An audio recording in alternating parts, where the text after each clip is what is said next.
everybody. Welcome to another edition of the Carton Show. Great to have you here. Hope you had a great weekend. Hope all your picks won. I tried to help you out last week. That guy right there is David Jacoby. Handsome Pants over here is Willie Colon, Super Bowl champion. And a little bit later on this morning, our main man, Plaxico Burress, will stop by as well. What a great weekend of football, college and pro. Yeah. We'll do the college later today. We'll start you off, though, with Monday morning headlines. Oh, twinkle the ivory, San Francisco. All you got to do is listen to this show. You'd be wealthy, number one. Number two, you could be the smartest guy when you get together with your buddies talking football, because San Fran put a smackdown, a beatdown, and dominated the previously thought of as the best team in football, Philadelphia Eagles, by a final score of what? 42? Yeah, 42, 5 consecutive possessions with touchdowns, 42-19. But don't worry, Philly, you still control your own destiny. You just got to lick your wounds a little bit. Yeah, Philly wanted the smoke, and the 49ers brought the smoking. When they showed up in the all-black, I said, ooh, we feel like the Canes in the 80s, baby. I was like, there's some real thugging going on, man. But the bottom line, and it pains my heart, Philly got beat up. Yes, they did. Yes, they did. They got, like, in real time, like, my dad is watching, your dad is watching. We got fighting out old school in the front yard, beat up, man. It was rough to see, man. I don't know how they bounce back from this, because if you're the Cowboys, you're sitting back and like, we got them right where we want them. Yeah. We got them wounded, we got them hurt, and we got their ego bruised. So this was a now, tough to be loss. fair, and we'll get into this later in the show, it's going to take some doing for the Dallas Cowboys to overtake them for the division. San Fran now kind of owns the track to the number one seed, because now they've beaten them head-to-head. But it did live up to the hype from a standpoint of, the Eagles fighting back and making it competitive. Yep. And every moment you thought, okay, here's where Philly makes it a game, San Fran either had an answer defensively or an offense, let's be honest, whether it's McCaffrey running left, or the greatness of Brock Purdy. San Fran, I think, to be fair, announced themselves as we are the kings of the NFC. And we're going to talk about the Deebo Samuel plays and the touchdowns and all that. But it was just Chris McCaffrey getting 5 yards whenever they wanted. Like, whenever they wanted, they could just run the ball for 6 or 7 yards. First down turned into 2nd and 3 over and over and over again. Yeah, obviously one of the side stories is the head of security for the Eagles getting himself involved in the game. We'll walk through that later on. I give the guy a pass, and I'll explain why. But it was a big part of the game. More on that a little bit later on. But, someone here did tell you all week that San Fran was going to go into Philly and beat them handily. It wasn't going to be close. That was me, of course. We'll get more into that later, because I'm going to gloat all day. You can bet your ass on that.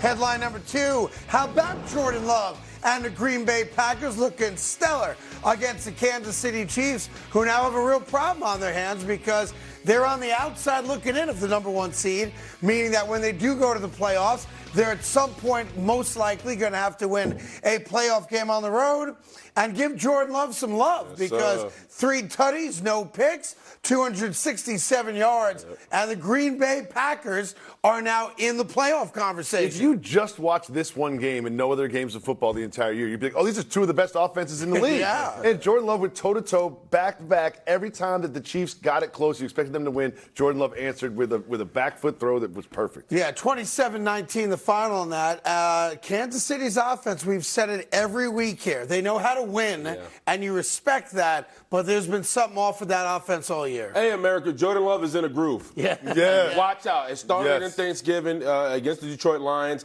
And when I'm really, and I think it's overused being proud of a guy, but I am proud of him from a ball player to ball player, because he was diagnosed after his first career start against the Kansas City Chiefs, and he didn't play well. People were just like, oh, he's a bust. Yeah. Get him out of here. Like, this, Aaron Rodgers has a reason to be upset. And the way he started the season compared to where he's at now is night and day, and he's playing extremely well, and he has a relationship with his receiving core. So a great game by Jordan Love. I remember that first start. Was it a year ago? Yeah. I remember his parents got tickets in the My sister could unscrew a light bulb. It was so high. They were bundled up. It was, Give Green Bay credit. Green Bay took care of business. They're a playoff team right now, and they're starting to build the confidence of a young quarterback, and you can see it right before your eyes. He's played his ass off. In the win on Thanksgiving Day against Detroit, and then, of course, yesterday out-dueling Patrick Mahomes. One more quick headline for you. It's actually a playoff game. Felt like you're going into it, and they played like it, to be fair. Close game. Came down to a last-second interception right there as the Houston Texans edged the Denver Broncos. Great ending to that game, 22-17. That's a goal line stand to win it.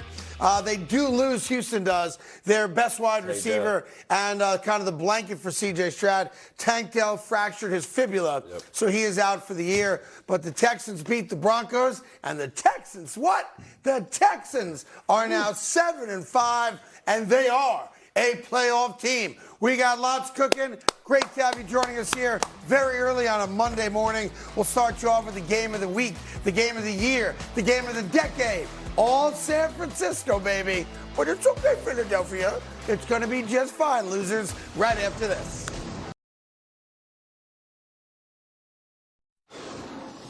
Yeah. They coming in. By the way, this is the lock of the century. San Francisco wins this game easily. Against Philadelphia, in Philadelphia. There's a reason they're favored in this game. They happen to be the better team. Well, it sounds to me like someone should take the old victory lap, and not just any victory lap, the slow motion victory lap. Oh, slow-mo victory lap. Why are we doing this early? Are we really? This is why he act like he's a coach. We're enabling. We're enabling this. In reverse. We're enabling this whole situation. Halfway through the game, I was like, Carton, I'm happy for Craig. He's going to be in Super Bowl tomorrow. The first touchdown, I was like, oh. And here's what happened. Philly comes down the field right away. Bang.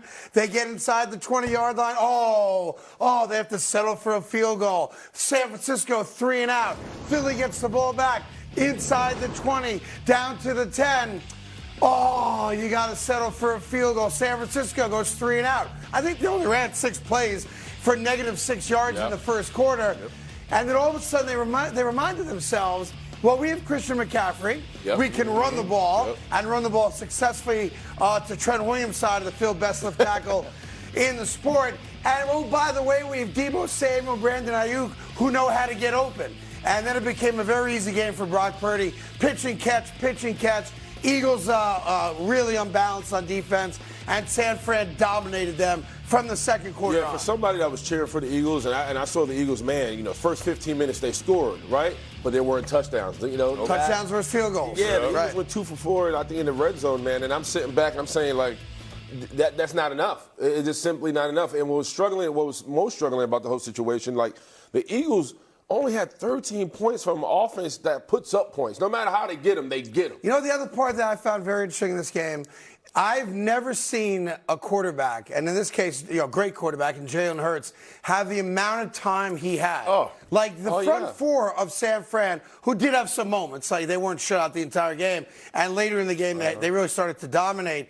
But there were parts of that game where, we always say you got to get rid of the ball in 2.5 seconds. That's about league average, right? Where he had 4, 5, 6, 7 seconds, which means that the coverage, as good a game as A.J. Brown did have, the coverage was money. On top of that, that front four really came up and they showed up. Listen, the bottom line, and you don't never want to make excuses. The Eagles played 3 games in 13 days. Sounds like you're making excuses. Yeah. But my point is, it showed up. It showed up because you saw this Niners offensive line start to lean on this Eagles defensive line, and then you saw this Niners defensive line flat out get off the ball, and they were just hunting the whole game. They just kept coming downhill and getting after the I think this loss is actually a good thing for Philly because they've been tickling the circle of losing games for a month and a half now. It's like, well, they won but they didn't dominate. They won but MVS dropped the ball. They won but Dak stepped out of bounds. So yes, they know how to win. But it's like the big loss was coming their way at some point. The good thing for the Eagles is week 16, 17, and 18. I know Arizona's playing good ball. And Kyler Murray's back. Those are 3 that should be guaranteed W's. So from a Philly standpoint, if I'm Philly, the loss sucks. I got to eat it. I got to deal with the rest of the world telling me how bad I looked, how I got manhandled, how I talked the talk but didn't walk the walk. Because that's what happened. They were right, Craig. Yes. The Niners were right. The Niners were right. Yes. We're the better team. If our quarterback is on the field, we're going to beat you. And it ain't going to be close. And that's what happened. San Fran is the best team in the NFC. I've been saying that for a long time. For the Eagles, though, and I'm trying to be kind here. Why? You get the loss out of the way. a big loss was looming. It was coming. You weren't going to steal games every single week in the fourth quarter. And now all of a sudden, now you go into Dallas, and now there's blood in the water. Cowboys playing their best football. You're coming off a really bad loss. And now not only is the number 1 seed potentially up for grabs, but the division's up for grabs. Yep. The 2 seed is up for grabs, and you might wind up being the 5 seed, which is why if you're trying to find some type of positivity in Philly today, and I'm not that guy, but I've always said I'll never lie to the audience, the positivity for Philly is the last 3 games. You ain't going to lose them.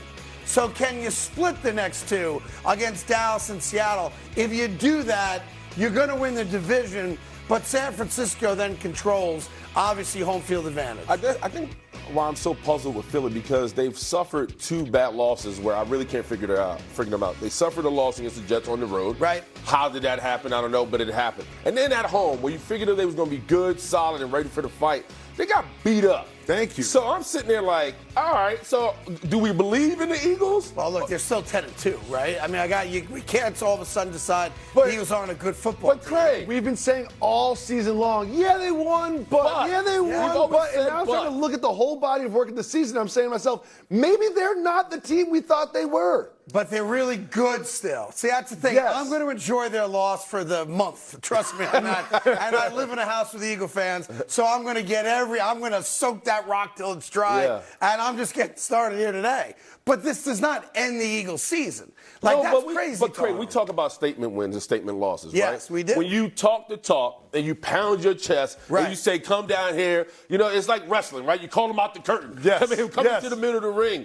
And you don't show up. And like the first quarter, they were money. But for the rest of the game, they only scored 13 points. I know Jalen Hurts got knocked out, came back in the game. Mariota came in there. But overall, DeAndre Swift was a non-factor. Yep. And he needed to be a factor. This offensive line needed to be a factor. San Fran's defense, people only think about the offense because of the big names. San Francisco's defense is as good a defense as there is in football. I want to show a single play that sort of personified the entire game. Okay. San Francisco brought the fight to the Eagles. And you're going to see it here. It's Lenore on defense. We all remember this play. This is a great hit.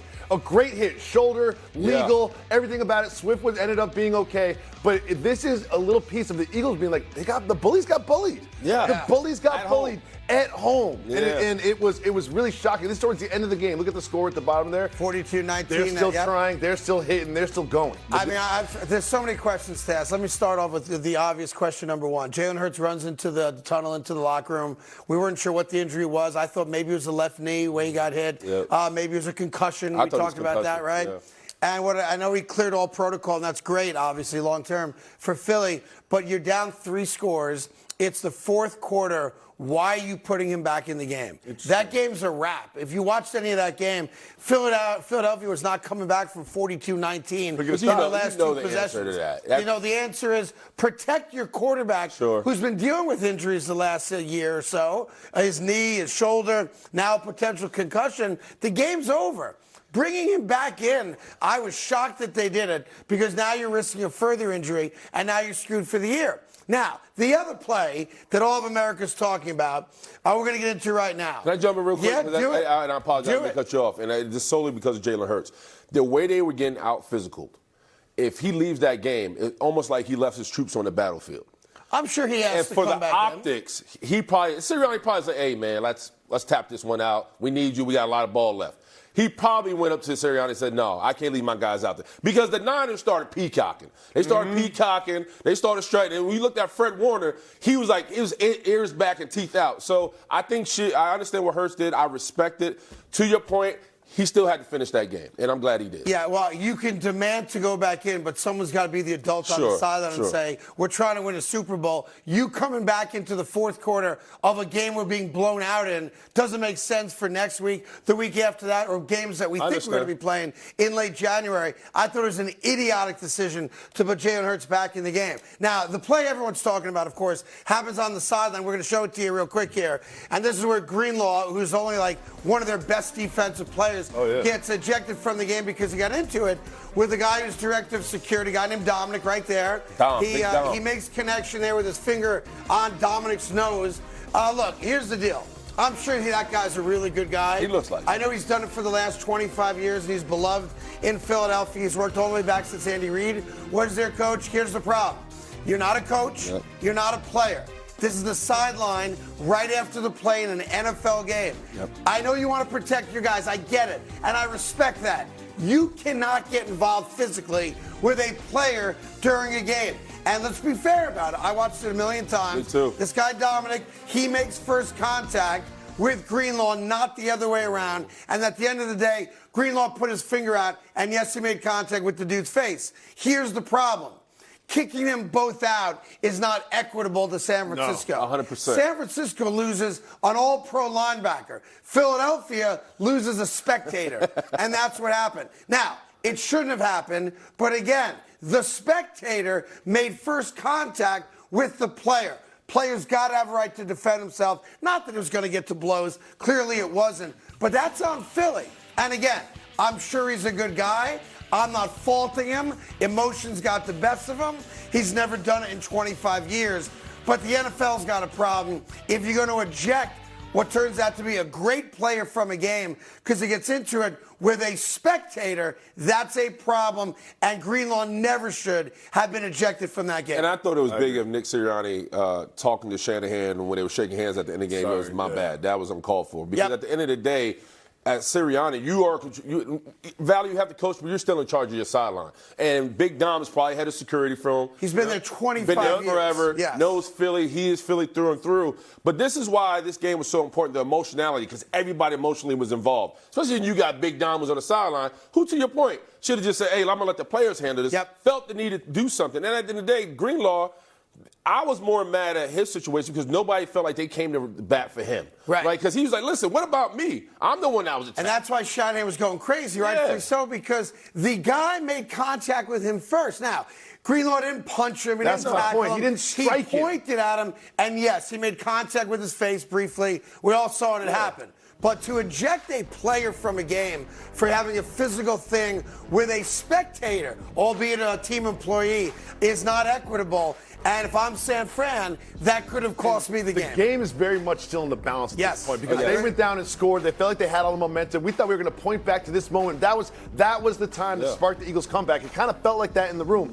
And you already get 15 yards because of the tackle, right? So if you don't eject him, what's the downside? He didn't strike him. It's one thing if he struck him. He kind of put his hand there. No, but I'm going to say this on defensive Greenlaw. As a player, when you look at another guy who's not wearing a helmet, it feels like somebody's let the dog in the house, right? Like what are you doing here? It throws you off. Sure. There's plenty of times I've been on the sideline and I look up and it's just maybe a guy not dressed for the game or somebody's security, and they kind of jump in your face. It makes you want to react because you don't look like me, right? Like I don't know who you are. And I think what Greenlaw was doing was pointing out, hey, that guy just hit me. You just hit me. In any event, San Fran overcomes it, and they do win the game, not easily, by the way. But again, you would have known that if you watched this show, because on Monday I told you, on Tuesday I told you, on Wednesday I told you, on Thursday I told you, and then again on Friday, in case there's any doubt, I told you again.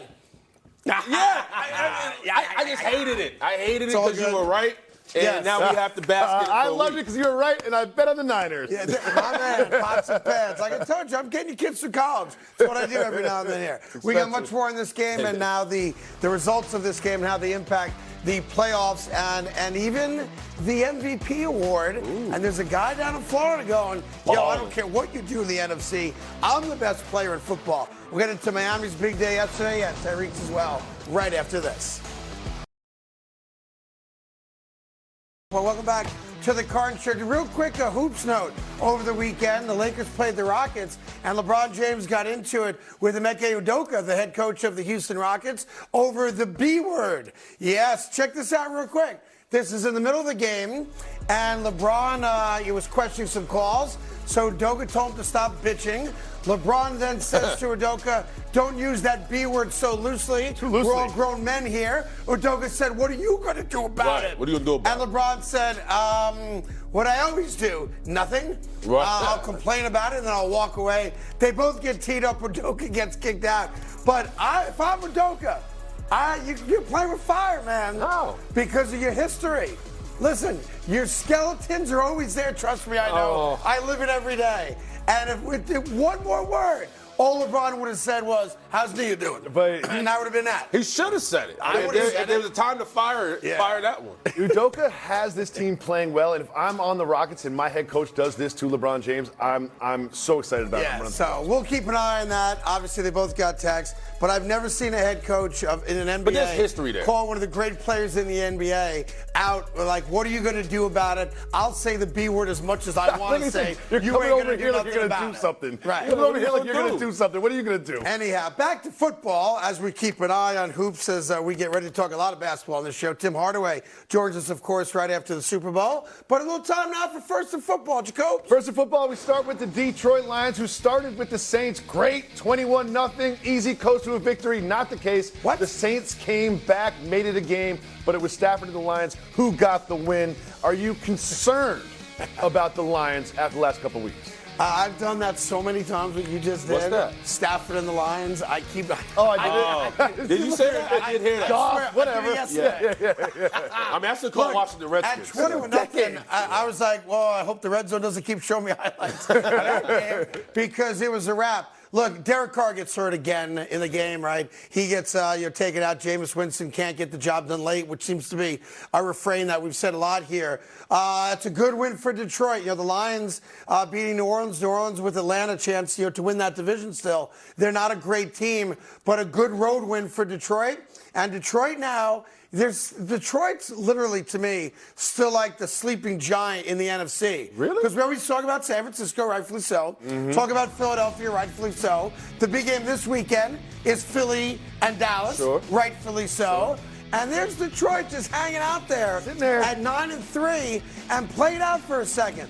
If the Dallas Cowboys beat the Philadelphia Eagles and Detroit wins their game, you're going to have 4 teams at 10-3, and they play the Chicago Bears, so let's just give them the W now. Yep. I know Chicago played them tight a few weeks ago. That ain't going to happen again.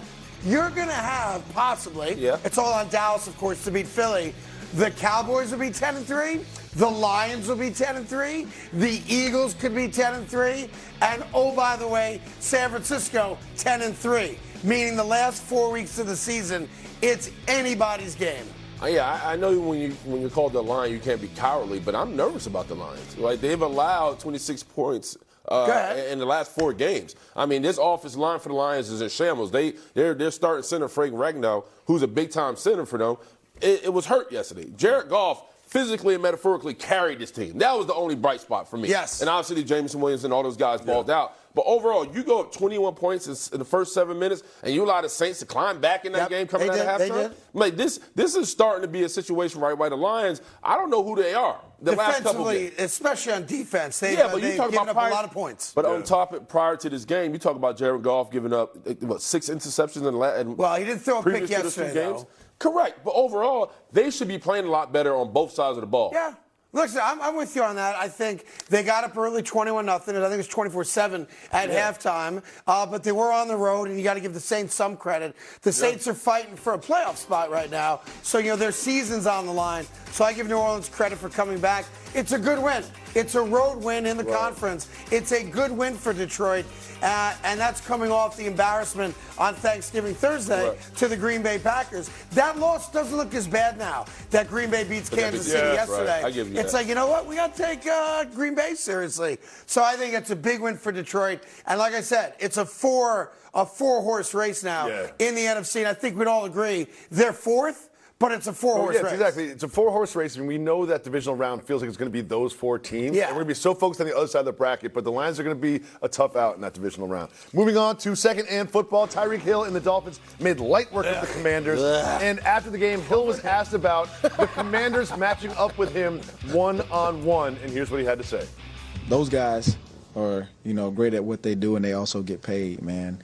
But at some point, it's like, man, I don't know, man. I just appreciate it, Thanks for, not respecting me, I guess. So, 157 yards, 2 touchdowns. Should Hill be in the MVP conversation?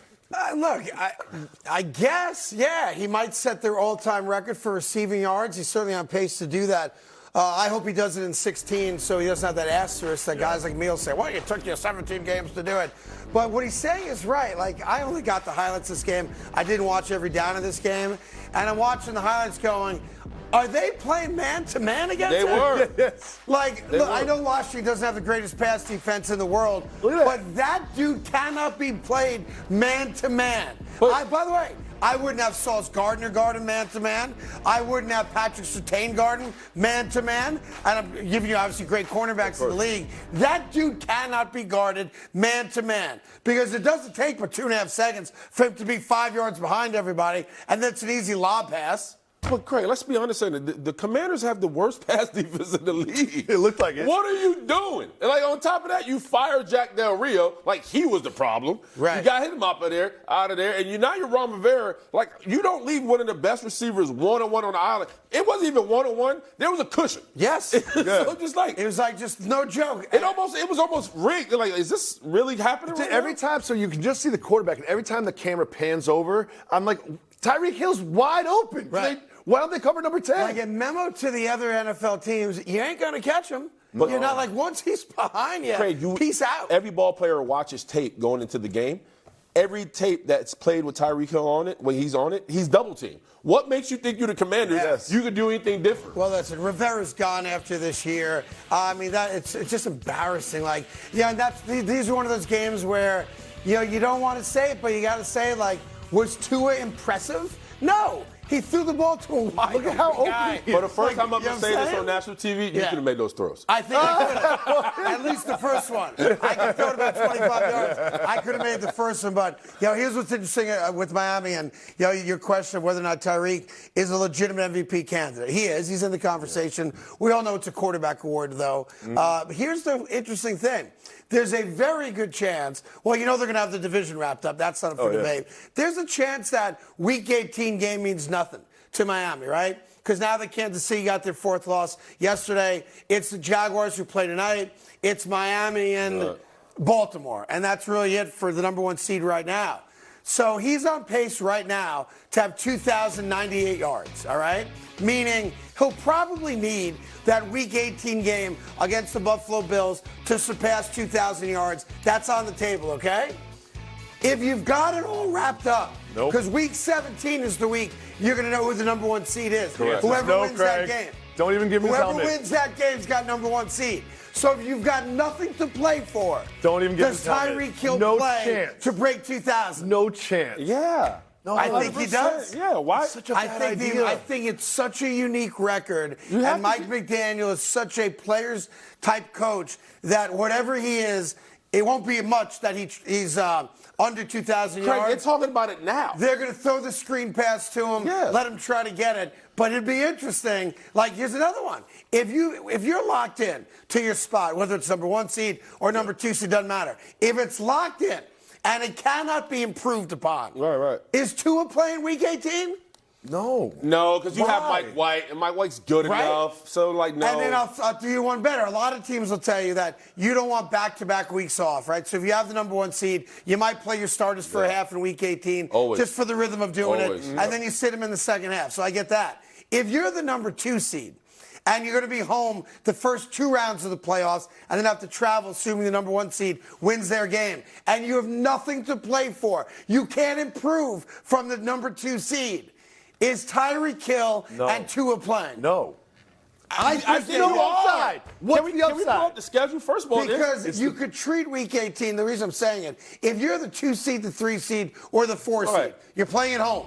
You could treat Week 18 like a bye week and get everybody right. But Craig, look at, the Jets, Cowboys, All right, so let's give them the win against Tennessee, the win against the Jets. Fair enough? Yeah. Sure. So they're 11-3. As bad as the Jets are, they're still holding up defensively, right? So my point is, does he get the record those last 4 games? Because you talk about defense, top right? 10 defense, top 15 defense, top 15 defense. Jets are top 15 defense. Gonna be interesting. Like, does he get there? I think it's going to be very, very close. My gut, and it's just a gut, is that he needs Week 18 to break it. Probably.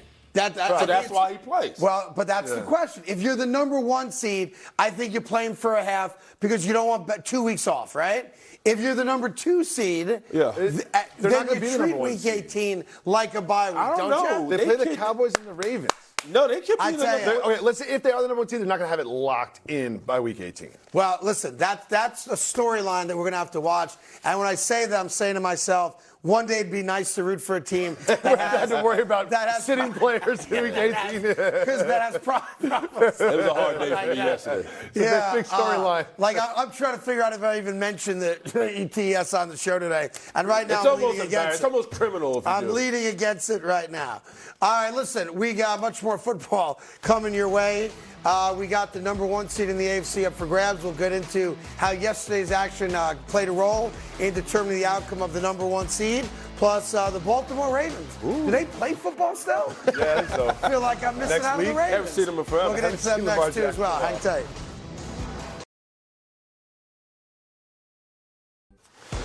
All right, welcome back to the Carton Show. Hope you had a great weekend. We appreciate you joining us here.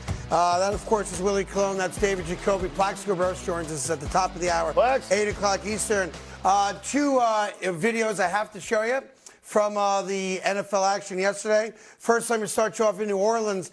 Alvin Kamara, who did once beat a man near death in an elevator in Vegas, decided to take out his frustrations on an official on the sideline right there.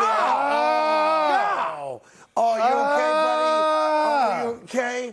Yeah, broke the dude's leg. Obviously not on purpose. Yeah. As he gets thrown out of bounds, and he takes the official down. Your leg's not supposed to go in that direction, I'm pretty sure. And to Alvin Kamara's credit, he at least looked at the guy twice. He's like, what is that, broken? Is that- Wait a minute. Well, he's screaming in agony and that his shoe broken? is off. Like, So, what do you... you feel bad for the guy. That's a middle-aged guy just trying to make $50 on an NFL Sunday. So his leg gets broke. And then in the Kansas City game yesterday, there's a guy named Brian Cook right there, tries to make a tackle. Coming up there, he's a little circle thingamajig right there. Goes to make a tackle, and his ankle gets caught underneath his leg. And what I'm about to show you, you're going to want to stare at for the good part of your morning. Yeah. That being If said, you're eating anything, take it out your mouth. Oh! yeah. So you see his ankle right there? His foot is facing the wrong way. Don't look at the red arrow. That's not good. Go a little bit left of the Yeah. red arrow. That's his That's not left good. ankle or foot facing the wrong way. I'm pretty sure that hurts, but that's me. I bruise like a grape. In any event, that's broken, and Cook's probably not going to play again this year. That was horrible, Greg. Good morning. There's people eating eggs. What a nice coffee. What do you want? I mean, He starts to be like, 2 minutes I have to show you. Do you? yeah. Do you I have felt to? like you had to There's say somebody eating oatmeal, like about to start their Monday, and My they're duty tuning as a into some of journalist Yeah. to show you these. I feel like these are things people need at the I don't want to do this, but I have That to. was rough. Okay, well, that happened yesterday.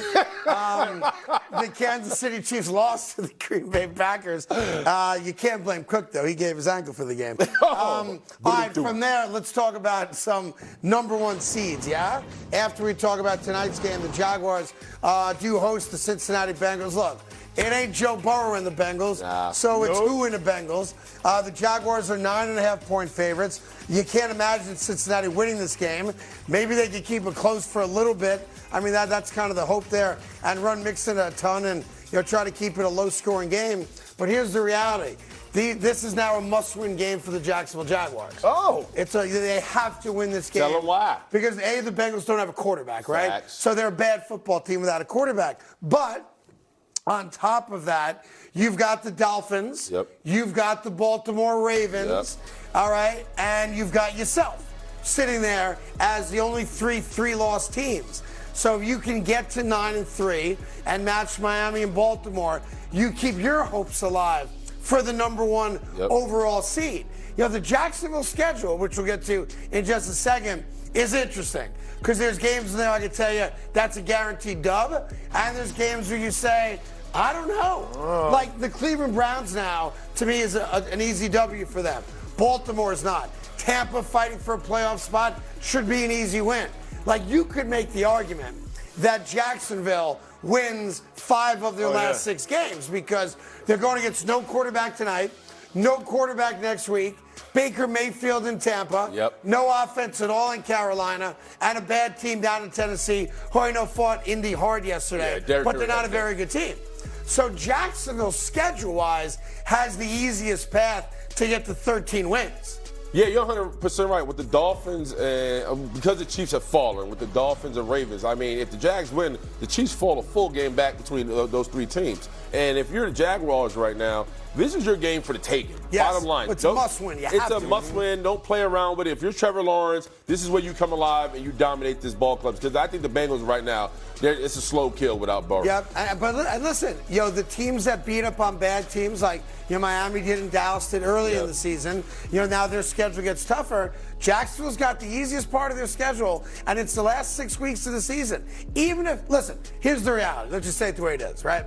The Baltimore-Jacksonville game, if you want to put up the schedule, guys, just one more time real quick. It's 3 weeks away, 4 weeks away. That game, it's 2 weeks away, 3 weeks away, right? The winner of that game now controls home field advantage. The loser can't get it. If you look at this, it's disappointing if they don't get 13. What? It'd be a disappointment if they don't get 13. Oh, I agree. Listen, we need receipts. I said my man Joe Flacco. What? He threw for 254 yards. I said he'd throw over 100 yards. He wasn't bad. The old man can sling it. So you're picking the Browns over the Jags? I got hey, man. Jacoby, we got all next week for you to anger people in Cleveland. All right? American, don't be silly. Listen to Willie. So assuming the Jags do win tonight as a double-digit favorites against the Cincinnati Bengals without a quarterback, let's take a look at the number 1 seeds, right? Who has the best shot? From a schedule standpoint, Jacksonville's got the easiest schedule. All right, and assuming they get to 9-3, you've got Miami currently the overall number 1 seed, Baltimore right there number 2. Kansas City's out of the conversation now because you just said they've got that 4th loss. Game. Kansas City though wins the tiebreaker against Jacksonville because they beat them head-to-head, but they are a full game behind, so they're no longer in the conversation in the moment. If you base it on schedule, right? Then the Jaguars have the best shot and the inside track to being the number 1 overall seed if we only base it on remaining schedule. They ain't playing against but one good quarterback. I just can't give it to them solely because what I just said. The Browns and Ravens are going to knock them. The more I look at it, the more I feel like this is not just in play, it's like almost likely. Because of their schedule. They're going to win 5 of those 6 games, and they're going to end up with 13 wins. And you look at the schedules of the other teams they're competing with, I don't think they can match it. They're not beating the Browns and Ravens. Yes, they are. They're beating the Browns and I don't think they beat the Ravens. I think the Ravens becomes their 4th loss. If you want to put the Ravens schedule up real quick, the Ravens right now sitting in the number 2 spot behind the Miami Dolphins. So the Ravens have L.A., all right? Let's see. You want to give them that one? Maybe not. Yeah, all right. You've got, obviously, the game we already talked about. Jacksonville, they end it with the best team in football, the number 1 overall seed, and a Steeler team that's got no offense, and probably as Mitchell Trubisky I don't see them getting to 13 game. Wins. I think if you give them 2, they're at least going to get to 11, right? I can see maybe 11. 12. And again, they're good enough to win all those games, but San Francisco's a real problem for them. So I do think Baltimore gets to a 4th loss, which is why Jacksonville's got the inside track. And real quick, Miami's schedule, guys, if you don't mind. The Dolphins, who right now are the number 1 seed overall, win, and then their schedule gets tough with Dallas, Baltimore, and Buffalo. So right now today, let's write down the date. What's today's date? The 4th. December 4th. The Jacksonville Jaguars are your most likely number 1 seed overall. I said it to Don't buy it, America. I didn't feel that way until we just looked at all the schedules. If you play it out, I see them getting to 13 wins. They're not beating the Browns and Ravens. They're beating the Browns. They're not beating the Ravens. Okay. I still think they're the number 1 overall seed. Can I get a receipt? Print it, please? The cologne. Wow. Thank you. All right, we'll do the NFC number 1 seeds a little bit later on in the show, but that's a look at the AFC for you. We'll get to your mid-show headlines, including my main man, Plaxico Burress, who was texting with me all game yesterday. And Plaxico Burress is going to come on this show, and he's going to have to acknowledge for the first time that Brock Purdy is him. That's right, him. which is a way of saying he's really good. Brock Purdy's a system quarterback. Brock Purdy's not very good. Brock Purdy's a product of all the wide receivers around him. Who am I doing an impersonation of? Plaxico Burress. That's who. And he joins us now, my man. Number 17 and Super Bowl champion, Mr. Plaxico Burress. Good morning, Plax. Great to have you here, buddy. Thank you. Good to be here. Yeah, and with that, let's go right to Jacoby with headlines, which I think start in Philadelphia. In the rain and the cold, all the things that a guy named Plaxico Burress told me were going to be problematic for Brock Purdy. I don't know what you can say, Plax, man. We're going to find I'm gonna out. let you have the floor, dog. We start with our first headline. That is in Philly. And it did start bad for the Niners. They went 3-9 the first two possessions. Then Purdy and the Niners scored again and again and again and again. And they hung 42 on the Eagles. Did this win earn the 49ers the title of Super Bowl favorites, Craig? I've always thought they were Super Bowl favorites, so it just enforced that. I told you all week that they were going to beat down the Philadelphia Eagles. Just very obvious to me that's how the game was going to go. And they did it. You know, Philadelphia's now going to figure out how they got manhandled so badly and why their defense was so bad and what their problems are on offense because, you know, the first two drives looked like Philly was going to have no problem with San Fran's defense, and then it just stopped. Like, they moved the ball a little bit, but the offense just stopped after that second drive. And I have not seen Philadelphia have those kinds of problems, but let me turn it over to my dear friend, Plaxico Let me clear the table for you, Plax. I think in a text message agreed that he would acknowledge that Brock Purdy is a top blank quarterback in the NFL, but you got to give us the number, Plax. Go ahead. I mean, based off of what I saw yesterday, I mean, I think the 49ers offense really, performed really well. From a Brock Purdy standpoint, there was a lot of passes at the line of scrimmage, reverse. 5-yard passes, but great run after catch, but you do have to give him his credit. I didn't think that they were going there and win this game, and that's not a touchdown, by the way. I agree. That's a touchdown. But I'm saying to myself offensively, I think the San Francisco 49ers found a chink in the Eagles' armor. What was it? Defense, running the ball to the left-hand side. I mean, Trenton Williams, I saw a couple plays where the defensive tackle wasn't even covering Trent Williams. And now the left tackle is getting up on your wheel linebacker immediately, and that's already 5 or 6 yards for Christian McCaffrey. They have to fix that up. But I'm saying to myself, I've been through something like this. Go ahead. A game like that? I've been through games like this. Back in 2007 when we won the Super Bowl, Green Bay came to our place and smacked us. I mean, put the foot down on us. And then we ended up seeing them again in the NFC Championship game. Right. Week 16, we play against the Patriots. They come in and beat us. They go 16-0, and obviously we beat them. We beat them again. We beat them in the Super Bowl. Super Bowl. So I'm saying to myself, this is the best possible thing that can happen to the Philadelphia Eagles. Oh, I love it. Because I'm saying to myself, I'm like, listen, we still control our own destiny. Yep. All we have to do is stay one game ahead of the 49ers going forward. Obviously, they go to Dallas this weekend, and then they go to Seattle. Yep. But if they can win out and stay one game ahead of the 49ers, guess what? San Francisco has to go to Philly and do it again. Yeah, which would be tough. I'm with you on that. Right. And I distinctly remember that 07 team because I just come to New York. We were doing the show here in New York. And the big debate in that Week 16 game, which was a Sunday night game or Saturday night game. Sunday night. Right? And the question was, is Belichick going to play everybody? Yep. Right? Because they had nothing to play for. They had the number one seed wrapped up. But they were going for, the undefeated season to top the Miami Dolphins of 72, whatever it was.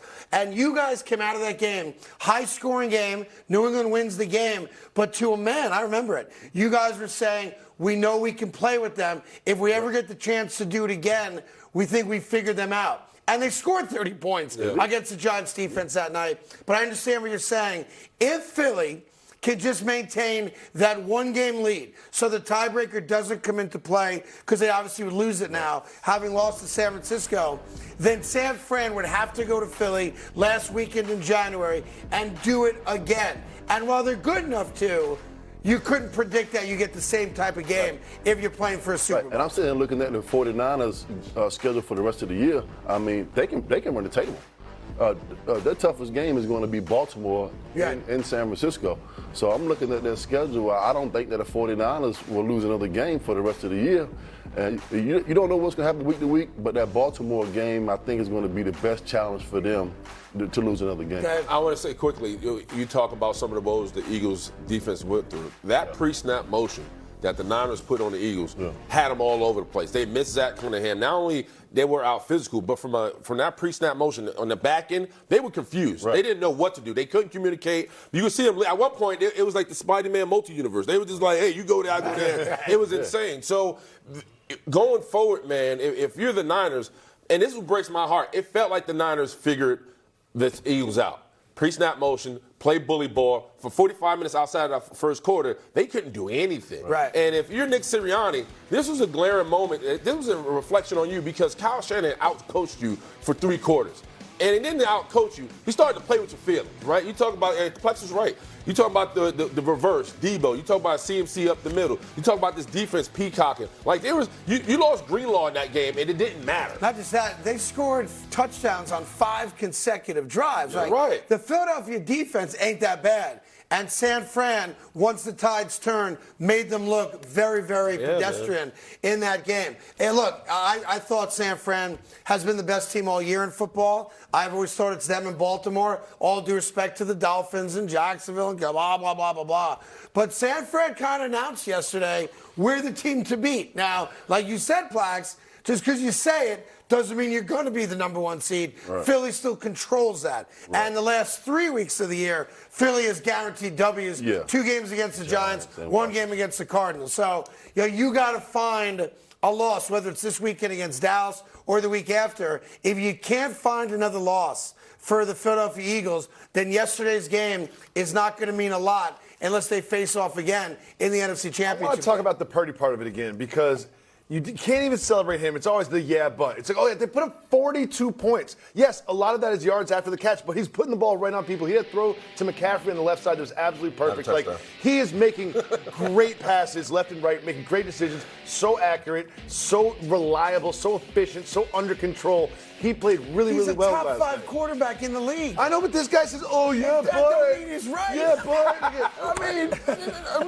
I mean, rightfully so. The guy completed 19 passes. He throws for 314 yards. Yep. The G-ball goes untouched right there. That pass is for 0 yards. Okay. I mean, let's just get that. But that's always been the deal with quarterbacks. Like, you think Tua throws the ball 80 yards in the air? He did, or does Tyreek Hill run for 60 of those yards? Both. Right, so that's not a fair attack on Brock Purdy. Brock Purdy is a top 5 quarterback, and I'll do you one better. You better put his name back in your mouth for MVP conversation because he's there. And if San Francisco does run the table and go 14-3 and get the number 1 seed, he just played Jalen Hurts, so he's out of the conversation. He outplayed Dak. He's out of the conversation. Who's left? But, Craig, this is why yesterday win was so big for the Niners, because they beat the Cowboys and Eagles for a combined score of 84-29. Yeah, with Brock Purdy. With Brock Purdy at quarterback. Brock Purdy's the man. Yes. Brock Purdy should be the highest paid player in the NFC. Okay, moving on to our second headline in the night game. The Packers led wire to wire and beat the Chiefs. However, it was this non-call. With the Chiefs trying to come from behind at the end of the game, no pass interference was called there. Very controversial. But when you look at this Chiefs loss, how concerned are you about the Chiefs moving forward? I have the same level I've been concerned about them all year. They're not right. And they're not right because the front office has decided year after year not to go out there and get Patty Mahomes legitimate offensive weapons. And the guys they do have, when they get open, aren't guaranteed to catch the ball. We've talked about that a million times. But here's the deal. For a team that's a mini dynasty, we all acknowledge that, and all the Super Bowl appearances and the great quarterback and the great coaching, if you're going to sit here and cry and moan about not getting a PI call towards the end of the game, I'm sorry, ain't nobody listening. It falls on deaf ears. because you've the grace of God into your games, like the call on the sideline when. Well, that was right before this. This was a makeup call. Right, Mahomes is inbounds and gets hit right at the stick. That was BS. Right, and you got that call in the playoffs last year. You got the holding call last year that gave you the Super Bowl against the Eagles. If you're a Chiefs fan, nobody wants to hear you complaining about a call or a non-call that impacts the end of a game. Play better football, and you don't have to worry about the referees. Trust me. I watched the Jets play yesterday. As bad as the Jets are, the referees made it worse. So for a Chiefs fan to come out going, oh, we got screwed. Oh, Kelsey got pushed on the Hail Mary. That's what happens on Hail Mary. Hail Mary, you know better than that. You're allowed to push Kelsey. Oh, Billy, you announced is it true earlier that Swifty had to see a loss for the first time? Oh, shut up. You announced earlier that Jordan Love is in a groove, and he certainly looked like it yesterday. Yeah. Not only he's in the groove, but talk about what you're seeing out of Watkins, right? And you talk about that offensive line backing him up, and they talking about A.J. Dillon. The bottom line, Jordan Love, for the early part of his career, there was a big question mark. He even started this season, right? You didn't know who he was or what he was. And this game was significant because this was his first start in the NFL against the Kansas City Chiefs, and he didn't play well. This game, he showed up, and he showed up in a major way. And I think the significance of this game overall is that LaFleur gave him the ball in crucial situations and believed in him, and he delivered. And he did it at home in Green Bay in front of his friends, in front of his fans. So I loved everything about this game, man. He was money. Look, he's played good, back-to-back weeks now. The Thanksgiving game, he played his ass off. This game, he was part of the reason why they won the game. His best 2 weeks prior to the last two, or the first two, when it looked like, wow, they got a legitimate quarterback. Then he struggled like all young quarterbacks do. And now it looks like he's starting to figure out what it takes to be an NFL quarterback at a high level with young receivers. So I give Jordan Love credit for that. But, the story really, as much as it should be about Green Bay's big win at home against, Kansas City, to me is as much about all the things that are wrong with Kansas City. Because 100%. Kansas City, we kind of get lazy sometimes and go, oh, Andy Reid, Pat Mahomes, they'll be there. And yet I don't think they will be because I know they beat the Dolphins in Germany, and that counts, and it's on the record. But if they were going to play today, I'd take the Miami Dolphins. I think on a neutral field in Miami and Kansas City, I would take the Miami Dolphins today, and I know Kansas City beat them in Germany. But it's not going to be on a neutral field. I was just making the point that they're playing better football. Yeah, we know that moving forward, but it's still mind-boggling to me that the Kansas City Chiefs have not played a road playoff game. Right. And that's where they're looking at now. And moving forward for Kansas City, still the only team that I think is going to challenge them not to make it back to the AFC Championship will be the Baltimore Ravens, because I think the playoff experience and the guys that they have and winning 2 Super Bowls, I think that is one of the things that's going to put them over the top. But when remember they get this. into the playoffs, understanding and the moment and being able to go out and make plays when they need to. If they become the 4 seed, that means you got to win 2 road playoff games to get to a Super Bowl, not just 1. Now, they've never had to win 1. They're clearly capable of doing it because Mahomes is that good. But this would be totally uncharted territory if they wind up sitting there in the number 4 spot. Now, I will say this. Whether you're Miami, Baltimore, Jacksonville, or Kansas City, the reality is, and I think you guys will agree with me on this, the only team in the middle or to the right that I think would have the opportunity to do something with an upset win would be the Houston Texans. Oh, Bills. The Steelers have no offense. Buffalo Bills. The Browns don't have a quarterback. Buffalo Bills. I'm not sold on Buffalo yet. Let me say this, and Plex is right. We haven't seen him on the road, and there was reason for concern. Patrick Mahomes has no help. We have the graphic right here. You throw it up real quick, babe. This receiving core is doing nothing for him. Look at that right there. Travis Kelce, 4 receptions for 81 yards. And then he goes down for there. Obviously, Rasheed Rice had 8 receptions, but that was for 64 yards. Overall, if it's not Pacheco, Kelce, or Mahomes, the Chiefs' offense is dead.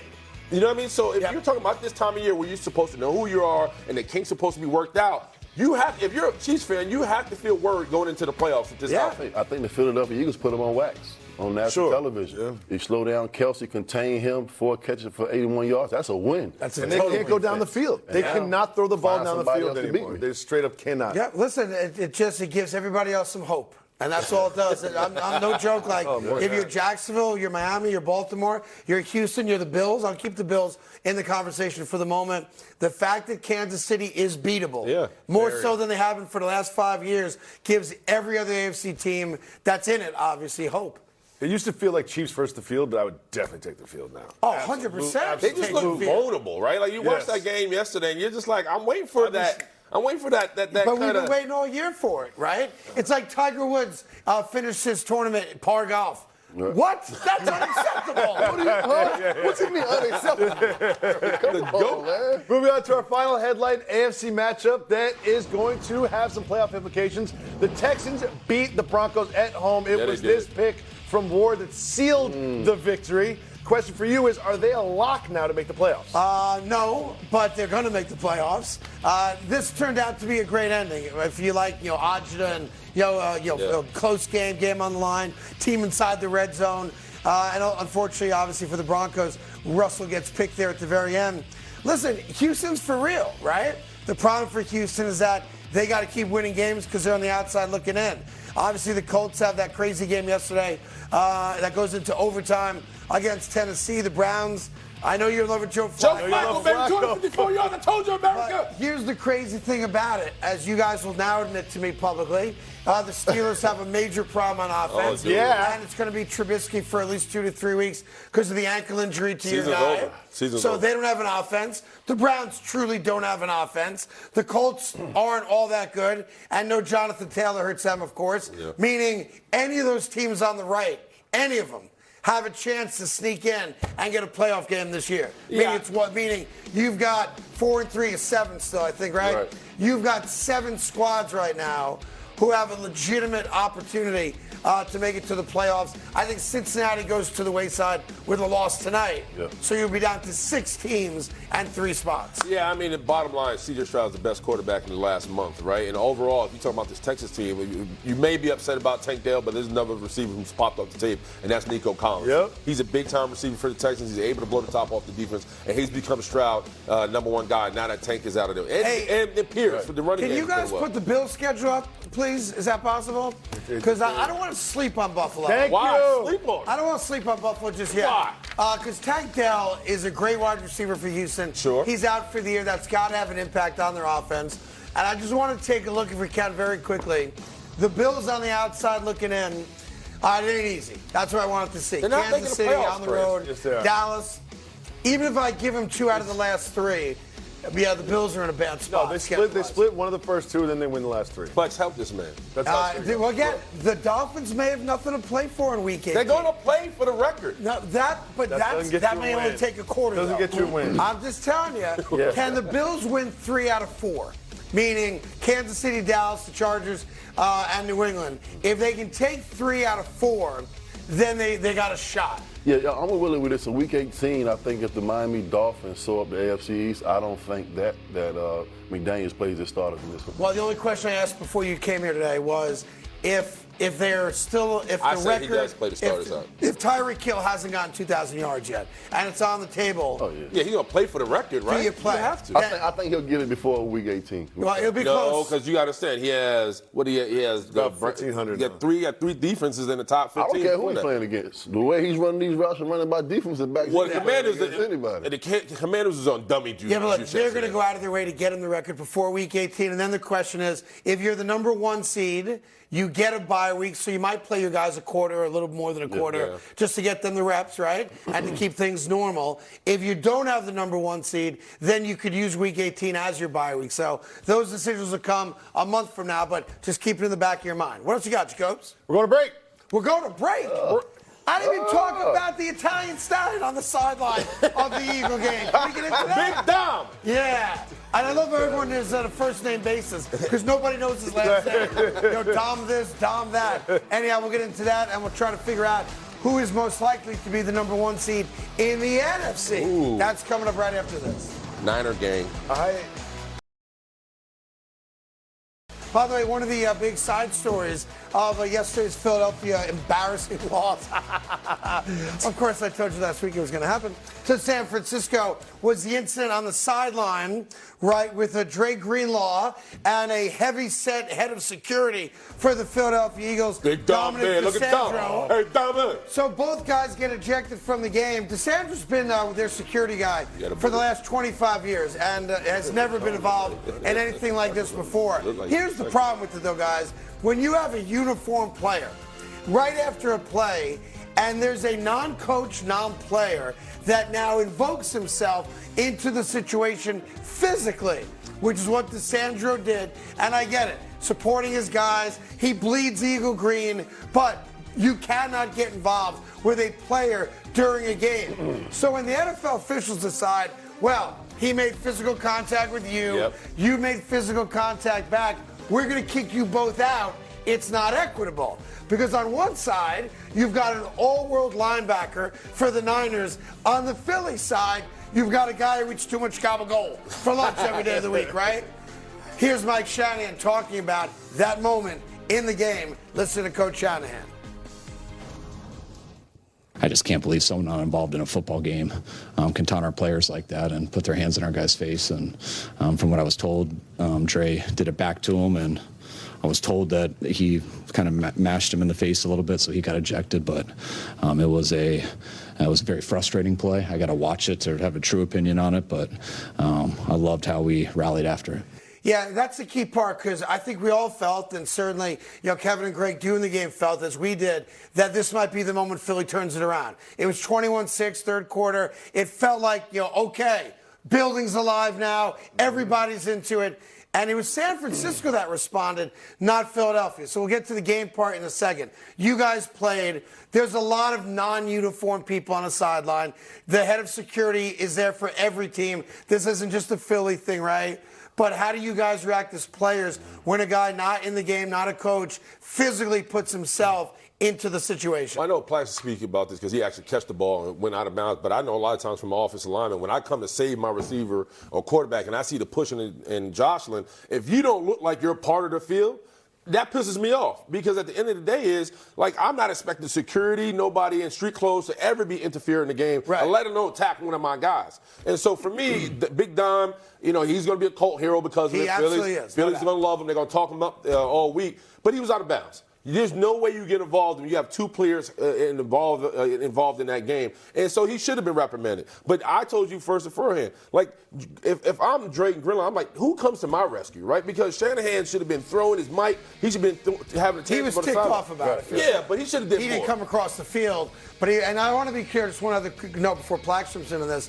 To Nick Sirianni's credit, after the game, when the coaches did the handshake, he apologized he did, to Coach Shanahan. So to me, I'm sure it's washed now. But you've been on sidelines before, and you didn't shy away from trash talk. No. Did you ever experience anything like that? I haven't experienced anything to this degree, but from a player standpoint, our consequences are way more egregious than any person out of uniform on the sideline. And now this guy's probably going to get fined, $30,000-$35,000 for getting ejected. Dom should be paying the same fine on the sideline.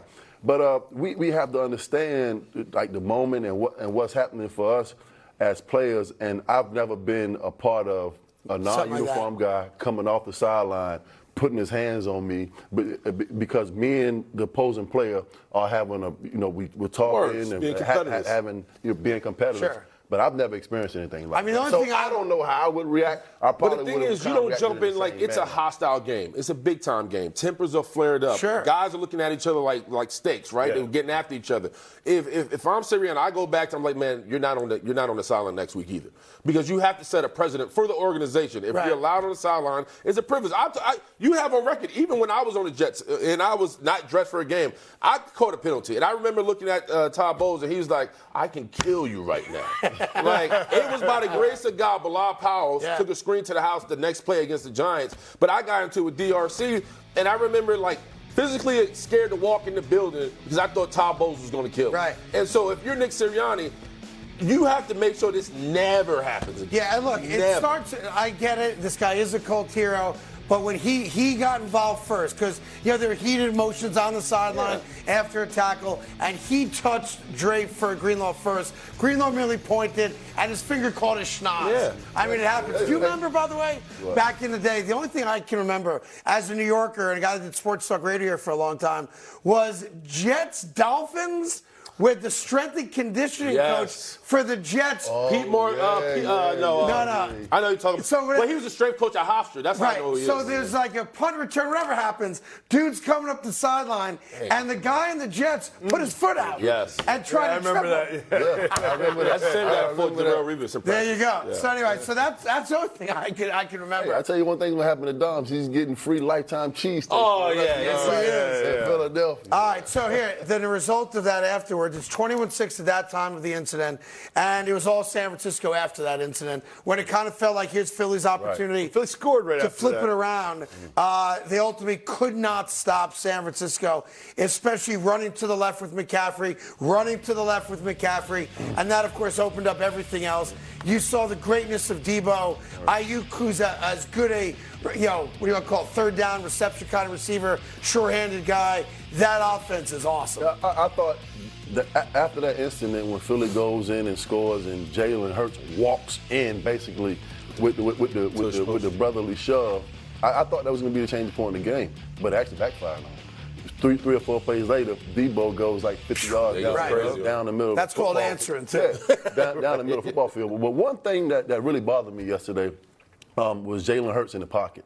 I've never seen him hold the ball to that degree, 7, 8, 9 seconds. Well, I can tell you why. Waiting for his wide receivers to get open. I understand they say that he's a quarterback that doesn't mind holding the ball in the pocket, trying to tire out the rush from defensive line. But at some point, as a quarterback, he hurt his team yesterday in certain situations where they were in second 8, 39. Then he slips on one, and now it's 3rd and 19, and you take your team out of field goal range. So he has to understand that those kind of plays hurt the offense, and try to get into a rhythm and not holding the ball so long in the pocket. Well, this is the reason why. This is why the acquisition of Chase Young was so big, because they was able to rush 4 and drop 7. So if you're Jalen Hurts, you're sitting in the pocket. Mind you, the Niners got a secondary, right? They're not as great as their front four, but overall they got pretty stout guys. So Jalen Hurts a lot of time was just trying to extend plays and buy time. It helped, but it did, to Play's point, it did hurt him. So let me ask you guys a question. Are you saying why is he taking off and running?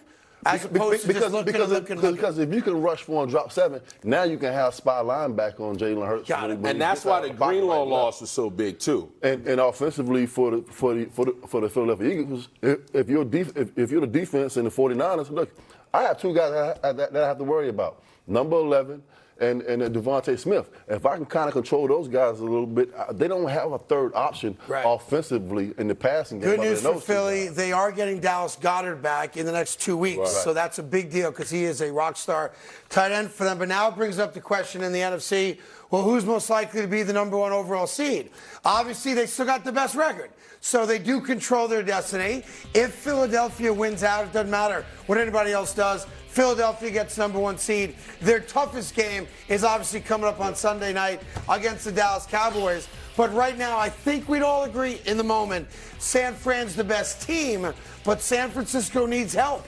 And by help, what I mean by that is they need Philly to lose a game. This game worries me. It really does. Which one? Philadelphia going down to Dallas. Okay. The way that Dallas been playing for the last 2 weeks, it's not a toss-up anymore. The way that Philadelphia was able to beat Dallas early in the season, and especially the way the 49ers beat Dallas in the early part of the season. Yeah. So I'm looking at this game this Sunday. If you're the Dallas Cowboys and you have a chance to be tied for first for the division and could possibly host have home field advantage. It's on the table. In the playoffs, it's on the table if you win this game. So it's going to be a tough game. I don't want to get too in the weeds on it. They would need some more help. Philly would have to lose another game if they both won out. But that being said, right now in the moment, this game keeps their hopes alive for not just the division title, but yes, also the number 1 seed overall. Now, San Fran is the tiebreaker against Dallas and Philly because they beat them both straight up. So that benefits San Francisco. Yeah, but also San Francisco has to win out too. Yeah, that's correct. But I see San Francisco winning out, and just 2 things I was watching yesterday that sort of explain the 3-game losing streak that San Francisco had. Where were they running the ball? To the left every single time. Yes. Trent Williams was out during that losing streak. Who was the star of the game offensively for them? Debo. Debo was out during the losing streak. That was really what explained. When I saw it, it made sense to me. I was like, oh. Yeah, they got 3 losses, but it was because they weren't at full strength. And you also had a quarterback with a concussion in the second half of that Minnesota I got you right there. Brock Purdy for president. That's what I'd say. All right, so I think we all agree right now San Fran's the best team, but Philadelphia controls the number 1 seed. Detroit, any shot you give Detroit in jumping back up? Defense is giving up 26 points a game. Jameis Winston. Well, let's take a look at Detroit's schedule real quick because when it comes to schedules and who they play, that's going to obviously be a big part of it. Chicago's an easy win. Oh, wow. Denver's on the outside looking in because of their loss to Houston. 13 wins. You got 2 games against the Vikings, and the Vikings aren't very good right now. That Dallas game looms large. So it's funny. Dallas, if they beat Philly Sunday night, they're now in control of their own destiny for the division, but not for the conference number 1 seed because they lose the tiebreaker to San Francisco. But then they could come down and beat Dallas and leap over Dallas. So the last couple weeks are going to be awesome. Right. I can't wait. Look at Detroit playing with the New Orleans Saints yesterday. Yeah, I'm just not a believer in the Detroit Lions right now, especially what happened to them on Thanksgiving Day. Listen, if you're the number 2 ranked offense in the league and you're going against the 12th ranked defense, you're supposed to do this to bad teams. Yeah. I'm not saying that the Saints are bad, but defensively, they pretty much went out and just ran over top of them offensively. But these division games are never easy. You still have to go to Minnesota, and you still have to play at Chicago.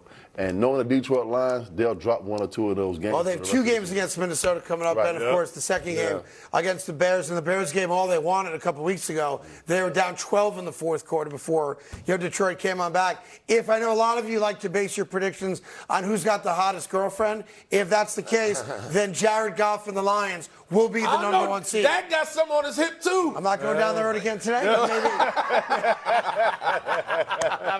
maybe tomorrow. Okay. I'm staying out of that conversation. All right, coming up very quickly, we'll get into the situation with the College Bowl playoff, but tons more football, NFL football coming your way, including has Tyreek Hill made himself the favorite now to win the MVP? We all know the answer is no, but we want to keep people in Miami happy. So that one's for you, South Florida. No. Hey, real quick, obviously there's a lot of brouhaha going on there in college football because they announced the 4 teams that are in the college football playoffs. It is Michigan, no argument there. It is Washington, nobody's arguing that. It's also Texas and Alabama, meaning you've got undefeated Florida State who did everything they were supposed to do on the outside looking in, all because their starting quarterback went down with an injury, and nobody wants to happen what happened a year ago when TCU got beaten by 90 in a playoff game. So here we are, Michigan, Alabama, New Year's Day, and then New Year's night, Washington versus Texas, and then the winners face off for the national title. FSU's head coach Mike Norvell was disgusted with what took place. I think we've sound? No sound. No sound. But here's what he said. I am disgusted and infuriated with the committee's decision. Well, there you go. There's your college football time. I mean, it should be. I mean, just because Jordan Travers went down, they won with their backup, and they beat Florida. Right. They deserve to be in. Yeah. It was That's nonsense. more reason to be put in. Exactly Agreed. right. Being one of the top 4 teams in the This country. is video of Florida State finding out that they are not in the Final Four for the championship, and nobody cares that a year from now, 12 teams get in? So it doesn't give them any solace at all. Those kids got screwed. Yes, so they did. That's what happened there. And obviously we'll discuss that more as we get closer to those games. But now we go to Jacoby for First and Football. If I count, Jacoby. Of course just you one can, quick Craig. thing. Just to take that off the screen, guys, please. Well, off my screen for a second. All right, thank you. I just do want to acknowledge, all right? I want to acknowledge something before we show you Detroit hanging on against the Saints, that there's a little team out there. That's right, I got back. That there is a team out there known as the Pittsburgh Steelers that you played for. Don't do it. And you played for. Don't do and it. how did they look against the lowly Arizona Cardinals yesterday? Tread lightly. Oh. God tried to stop the game Was from that a happening. tough loss for the Steelers? God tried to yesterday? stop the game from happening with do it. lightning bolts. It was Zeus out Like there. they were like, here's what's going on. We're either going to make America watch Mitch Trubisky or an act of God is going to postpone this game. It was bad, man. Woo! I don't know why Trubisky's on the team anymore. He does nothing every time he gets in the game. In any event, I had to bring that up. Remember I because said they wouldn't get to 500? They might not get the 507 and wins. so are the Bills are not going to the playoffs. Oh, if I go to hell, why are you looking at me we're like going that? to hell Why are you together. looking at me like that, Willie? This is intimidating. I'm moving on. First in football. this too? We start Yeah, he was. the Detroit Lions. They jumped out to a 21-0 lead against the Saints, thinking they would cruise to a victory. The Saints made it tough, but the Lions pulled out the win. They lost to the Packers on Thanksgiving. Are you concerned about the Lions, Mr. Carton? I'm concerned about the Lions' defense because, as the guys have said throughout the morning, you're giving up 26-plus points week after week after week. They also blew a 21-0 lead. Yes, sir. They blew a 24-7 halftime lead against the New Orleans Saints. And let's be honest about it. If not for the injury to Derek Carr and Jameis Winston coming in, he made a couple plays, but ultimately, Jameis, didn't play well enough for them to completely come back and win the game. Maybe the Saints do complete that comeback and win the game. I like Detroit. I've been heavy on Detroit and bullish on Detroit all year. That's not going to stop now.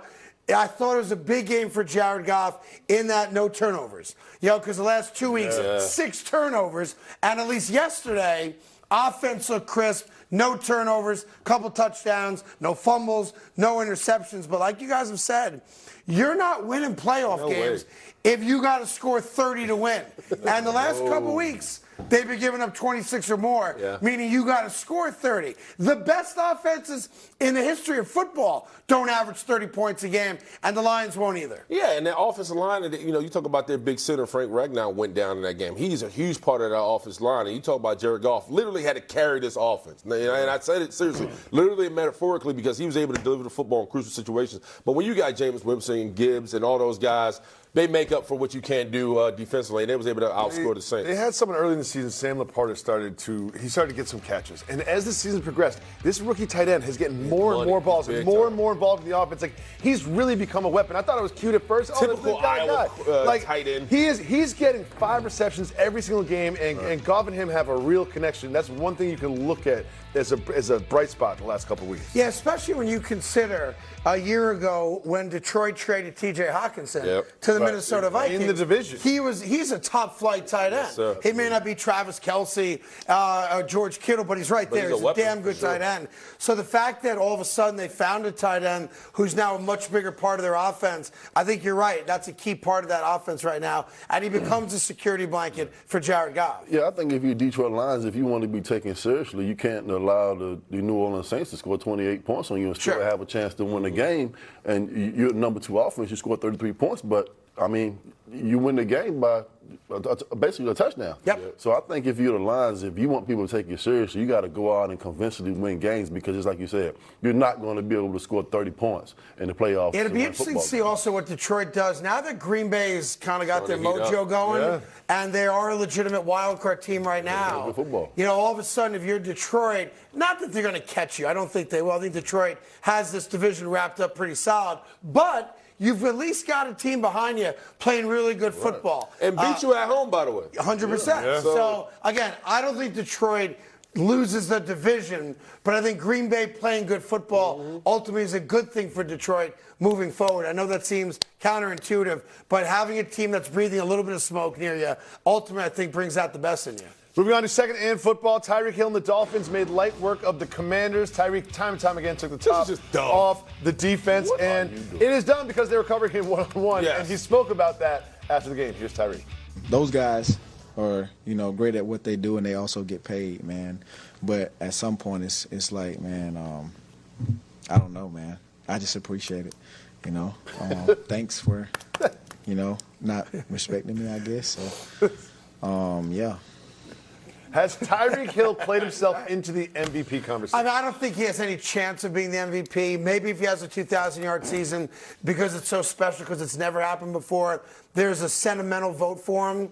It's a quarterback award whether we like it or not. So I could ask the question. But they're the number 1 seed. If you're going to give it to Tyreek, you're not giving it to Tua? Right? So, I look, and that's not me taking anything away from him. Yes, I suppose if he has 2,000 yards, which has never been done before, he's got to get some extra votes. Being the number 1 seed would certainly help that out. I think the decision's going to be interesting, though, because Week 18 might not matter. I know it's Game 17, but Week 18, final week of the season, if they've got their position locked up, whether it's 1 or 2, don't matter. Do you play him just to get him the record? They will. I think they would too, by the way. My opinion of being named the most valuable player is not being the best player in all of football. It's about being the most valuable player for your team for the reason why they are having all that success. I agree with you. And Tyreek Hill is the main reason why this Miami Dolphins offense is as explosive as it is. Just because of plays like that. Yep. Because if you take them off of this football team, you don't know what you have. You'd be lucky if they're and now you're talking about a guy being in the MVP conversation, get to 2,000 yards before maybe week 16 or week 17. I mean, if that's not most valuable player-ish, I don't know what is. Yeah, look, he definitely gets votes. I think eclipsing 2,000 yards since it's never been done before, how do you not vote for him? Right. And I agree with you. I think out of all quarterbacks, the way that they're playing right now, if he was able to do something that has never been done, how can he not? And by the way, Plax, I'm with you in lockstep. I think a lot of times we twist the definition of most valuable player. Right. It's not the best player. No. Because there are times where I could tell you, that dude's the best player I've ever seen play football. But if the team's not successful, how am I going to give him the MVP award? The MVP is different from football to basketball. Yes. Because normally the most valuable player for in the NBA or basketball has the best stats. But him eclipsing 2,000? Yeah. In a football I guess the better question would be, let's say he does break the record, how do you not vote for him? Right. I understand why you'd vote for other people, because their numbers will be great, right? Quarterbacks, whomever it is, right? But if you're not voting for Tyreek Hill, assuming he's over 2,000 yards, what's the rationale if you have a vote in not voting for a guy who does something no one else has ever done in the history of the game? Is a very good question. And again, I think he's got to break 2,000 to get those votes, but he's certainly on pace to do it. Absolutely. Moving on to third and football, we have more Gardner Minshew magic. He goes deep in overtime, needing a touchdown to win, and gets them down, and then he gets the touchdown, and he gets the win. Don't look now, but the Colts are 7-5, right in the thick of the playoff hunt, and Gardner Minshew is their quarterback. Is it time to start taking them seriously as a playoff team? You should have taken them seriously a couple weeks ago. Gardner Minshew's been great for them since Anthony Richardson went down. And the fact that this is a playoff team right now, and Jonathan Taylor's out for a few weeks, obviously their bellwether running back, says a lot about the coaching staff and the fact that they recognize that Gardner Minshew is a competent quarterback. Hello, Jets. Yeah, wake up, New York. Bottom line, this is the weirdest game I've ever seen. The kicker got stung by the bee. You know that? Matt Guy, the kicker for the Colts, got stung by a bee. That's the real story. And on top of that, Michael Pittman Jr. and Alex Pierce, first time both receivers went over 100 yards in this game receiving. That was enormous. On top of that, the block punt to the score to the 2 but points. this is weird. Derrick Henry himself didn't finish the fourth quarter. No. He got knocked out. Did you see the hits on this Tennessee punter yesterday? He almost got killed. This is a wacky game. I mean, listen, I know he said this. I don't play football no more if they would be hitting me like this. I mean, he was getting pummeled out there, and I'm the punter. The Colts are 3 of 14 on third down. They had no business winning this game. No. By the way, this game was one of those games where none of us watched it, but when you're watching Red Zone, and every 2 seconds, they're going back to like, what happened? It's an interception on a 2-point conversion that went the other way. It was wild. To answer the question there, or as the producers like us to do, I mean, if you are sitting in a playoff spot with 5 weeks to go, you're a serious playoff contender. But they're no Jonathan Taylor and Gardner Minshew. Yeah, but if you're the Broncos and you're the Texans, like, how are the Colts? And the Bills. The way they started the season, how are they where they are right now? Hold on. They're telling me that we have time to talk about the Steelers game yesterday. Did we already do that? They embarrassed The Steelers themselves. got stopped by the Cardinals. Mitchell Trubisky had to come in. God himself tried to stop it from happening, and yet the Steelers got dominated. Late touchdown aside, they were absolutely dominated by the Cardinals. Mr. Cologne, what do you have to say for yourself? Nothing to say. They embarrassed themselves. I gotta say this, man. Out of these 3 wins that the Arizona Cardinals have here, they're quality wins. I mean, You didn't mention Trubisky's a quality win. You go on the road to beat a Pittsburgh team that you thought was on the rise because the offense had more yards than they had all year in one single game. So I mean, there's a lot of excuses. TJ Watt got mugged all game. There's no holding calls. The fact that we have multiple opportunities to score in the red zone. Mitchell Trubisky, I mean, I don't even know how he has an NFL helmet here's on. your real problem now. Even though Kenny Pickett ain't that good, he's your best bet at quarterback. He's out for 2 to 3 weeks now. Came out of the game with an ankle injury. Came into the game with a heavily taped right ankle. Came out of the game in a walking boot. And I guess he needs surgery now, they're saying. And he's going to be out 2 to 3 weeks, meaning you're going forward with Mitchell Trubisky. Well, it's over. Mitchell Trubisky's your guy. It's over, yeah. I hate Trubisky. You're sitting at 7-5. You're still in it right now, but look at your schedule. New England stinks. The Colts are a playoff team. Scrappy. The Bengals don't have a quarterback. Get him good. Seattle's up and down. And your last and two Baltimore games might not are need it. at Seattle and at Baltimore. Yeah, and the Ravens might or might not even need that game. Like they could have There's this a position wrapped possibility up. they could lose 4 out of the next. It's gonna be a 0-0 Yeah, tie the against the Patriots are holding Patriots. everybody to 0 scores. It's gonna be And they're still 0-0 losing. tie against the Patriots. I think Maybe a 0-0 draw. ties on the table. As the New England Patriots yesterday scored 0 points, but hey, only gave up 6. So that, I can tell you, if that game were going to be on national TV, they would flex it to a Wednesday. It is on Thursday night. It's on Thursday night. Flex it, What? Flex That's it a to Thursday Wednesday. night game. You That's probably watch actually it a on Thursday Remember night the game? promo with Belichick on it from last week? yeah. Oh, yeah. Al Michaels was like, son of a bitch. You may find that game on Tubi. That's not bad. That game would be. All right, meanwhile, we got 5 weeks left in the NFL season and a lot of spots still to be decided come playoff time and a lot of things that we learned this past weekend. You know it's Monday, and you know it's time for everyone's favorite Monday segment called Get Learned. All the things we learned from a great weekend of football, including how bad the Steelers are. Hey, right after bad. this. Easy. All right, welcome back to the Carton Show. As always, little segment we like to call Get Learned. These are the things we learned over another weekend of NFL football. You guys ready to go? Yes. All right, the first thing is you should always listen to me. Hey! Because when I give you the locks of the year, of the century, the guaranteed dubs, I always come through for you, America. Which reminds me What's your of win-loss going record? into the Carton Show time traveling machine.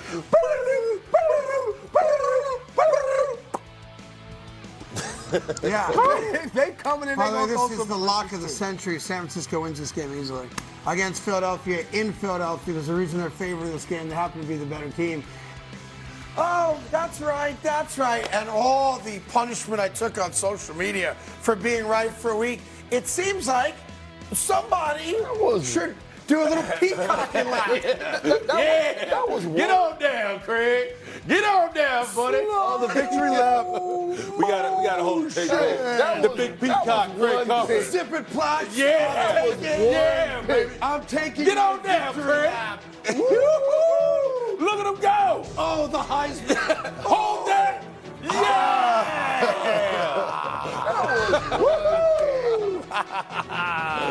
He called it. He did call it. Yeah, I called it. I was They on win it. easily. And I hope you guys all did the right thing. Now you can afford your Christmas gifts. Good job on that. All right, that's the first thing I learned. Listen to the show. You can learn a lot. Second thing, Eagles-Cowboys coming up this Sunday night. The biggest regular season game for the Cowboys in 20 years. 100%. You Oh. win this game, number 1 seed overall is on the table, and the division is now back on the table. Yeah, you got to break it down to 2 things. You got the Cowboys who have 14 straight home win games. They're hot, especially for first of all a win against Seahawks. But this, if you're the Philadelphia Eagles, this calls for concern. There was no run game. They only rushed for 46 yards on the ground, and this offensive line, who's supposed to be the best offensive line in football, could do nothing against the Niners. And Jalen Hurts, who knows where he's at physically. Listen, if you're the Dallas Cowboys and you lose this game on Sunday night, it's a disappointment because you're right on the cusp of building this confidence as a football team and letting everybody know around the league like you are on the rise as a football team. Sure. So you have to go out and win this game if you want people to start taking you seriously. Dak playing confident, being in the zone. The offense has been looking better ever since Mike McCarthy took over it. Passing game, run game. You have one of the best defenses in all of football. But if you lose this game at home on Sunday night, it's a disappointment because I agree. now Now you're not even in the Well, now you're the conversation. 5 seed, right? Now you're the 5 seed. You got to go on the road for every playoff game. Yep. And now you're right back to square one where you were at last. Yeah, that's why it's such a big game for them, because if you lose, you can't win the division. Forget about the number 1 seed. That's off the table also. And you go from getting a home playoff game to playing on the road throughout as the number 5 seed, which is where they sit right now.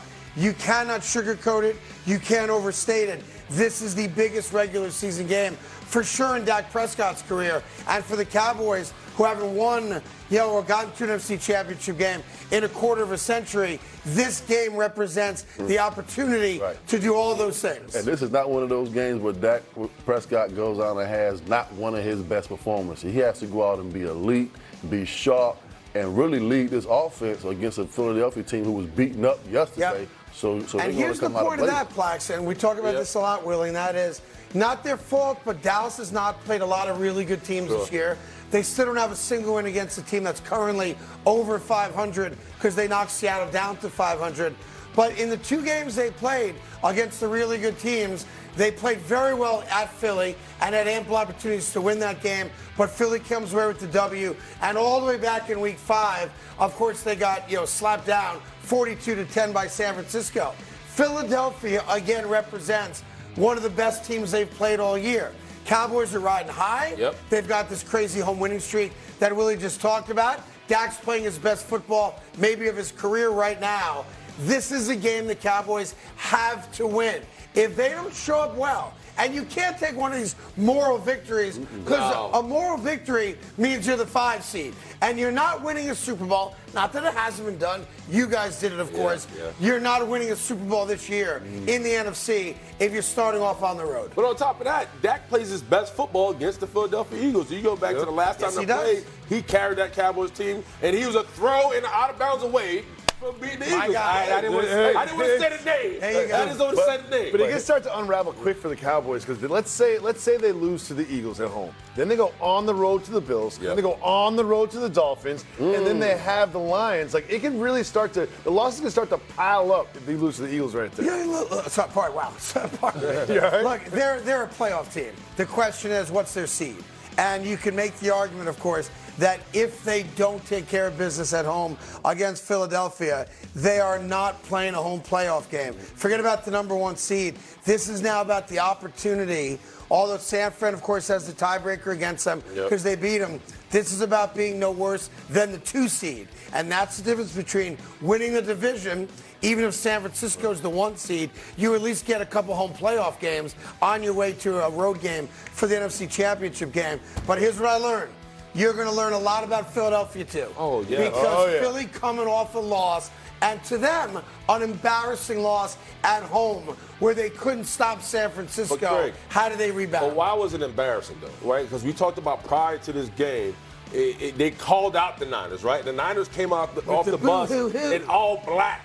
Right. Like it was a statement game, and this is the thing: you can lose, but in the fashion you lose matter. You talk about up front, they got beat up. It wasn't just Trent Williams coming downhill. Like, they put paws on the Philadelphia Eagles at home, and there was no rally. They tried, but at the end of the day, they just couldn't get over the hump. And you couldn't have told me going into this game yesterday that the 49ers would travel and establish a running game on this defensive line, averaging damn near 5-6 yards a carry. Sure. I mean, that's just something that and you being don't in the red expect zone too from a Philadelphia defense up front. The Dallas Cowboys are field goal favorites at home against Philadelphia. And one note on that: we've talked a lot about San Francisco's ability to run the ball to the left. You got the best left tackle in football. Not every team has Trent Williams lined up at left tackle, so it's not going to be as easy to run to the left because you just don't have the left tackle or guard to open up the holes that they do. But at the end of the day, if you're the Dallas Cowboys, recognize what you did well. You got the ball to CeeDee Lamb, Brandon Cooks, Michael Gallup. You peppered it around. Yeah. Don't go backwards now. Stay with that offense. All right, the third thing I learned this weekend is that in the AFC, for now,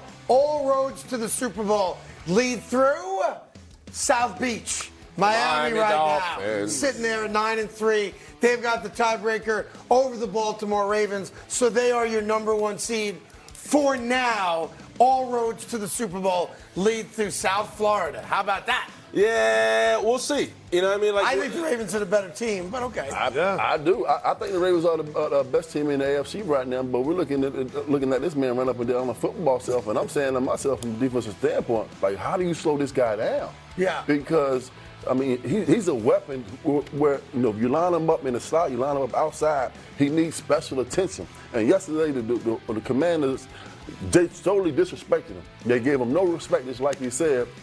And you have to double him wherever he's at, slot, outside, but that leaves opportunities for obviously Moister, A-Chain, and Jalen Waddle, got guys underneath. Yeah. So he's just a guy that you're going to have to deal with offensively, defensively, but I don't know how you do it. Yeah, and by the way, he didn't have 15 catches yesterday. He had 5. He had 5 catches yesterday.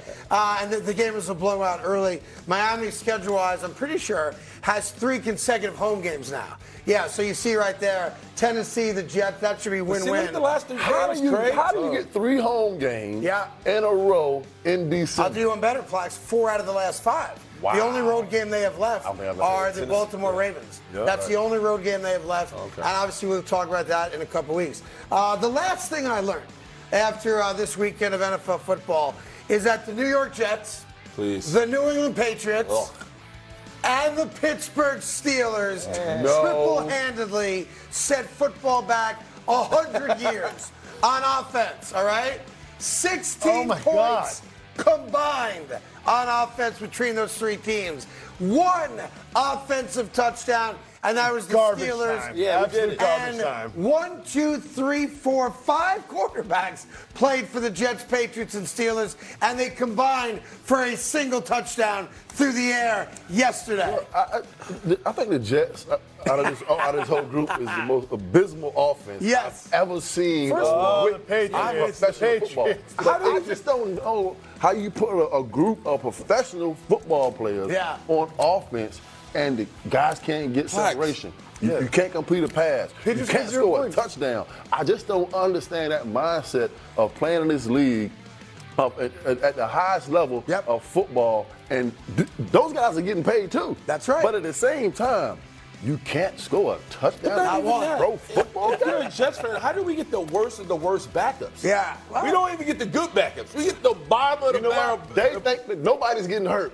All 11 players on both sides of the ball start. You know what? I got one of the best suggestions for the Jets. Go. Why don't you put the defense on offense? By the way, it's not a bad idea. Put the defensive line as the offensive line, and look like DJ Reed can catch. That interception yesterday. Put Sauce Gardner and Garrett Wilson at wide receiver. You know what? Take Quincy Williams and put him at fullback.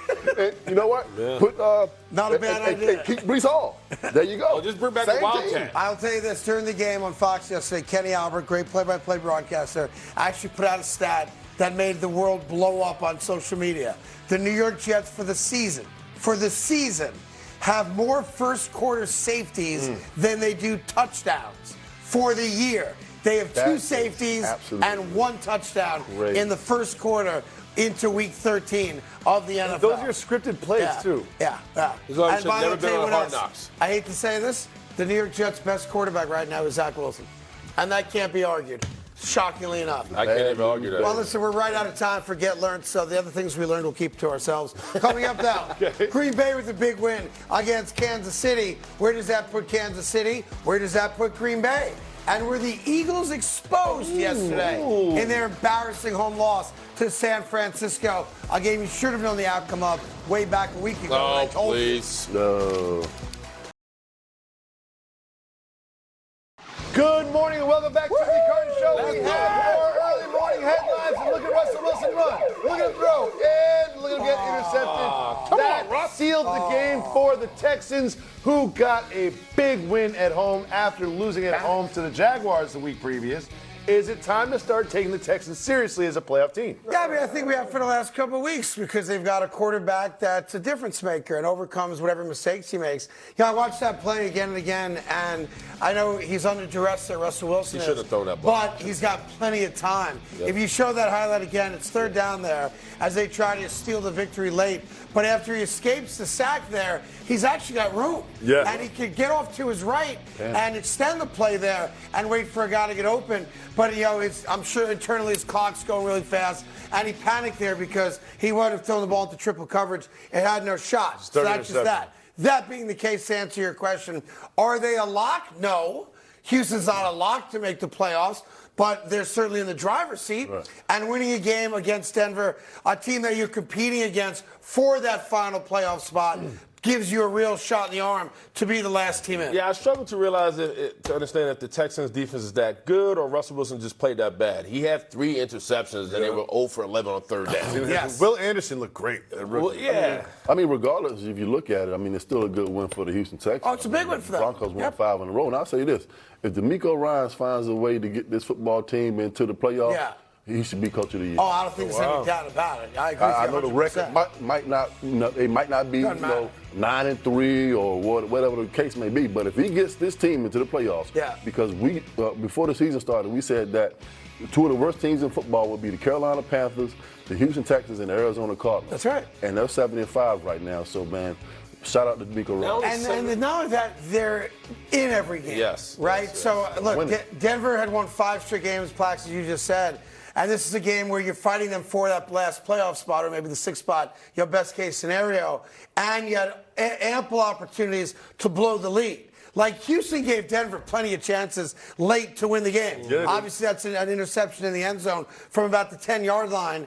And interesting to me that the all-pro Russell Wilson, the borderline Hall of Famer, the Super Bowl champion Russell Wilson, on third down panics and throws that ball into triple coverage when he had plenty of time. He could have scrambled to his right, and there's going to be a 4th down coming up after that. And C.J. Stroud, who, to be fair, has thrown his share of bad balls this year, is the guy that doesn't panic. And also, you forget the Texans really have weapons, right? Valid Tank Dell went down, and he's out for the year. He's out for the year. But talk about Nico Collins. You talk about Damian Pierce, the running back. Now you talk about C.J. Stroud. Like, they have a 3 to 4-headed dog down there, and they have an offensive line that's really giving them time to deliver the football. The Texans are a legit team, man. Yeah, like they're very well real. coached, too. Yes, sir. Yeah, the thing about it, when the Broncos have lost games, when Russell Wilson's bad, he's been really bad. Yeah. So he throws another 3-interception football game, and you say to yourself, it's third down, I think he has a time clock going off in his head. He panics, makes the throw that he shouldn't make.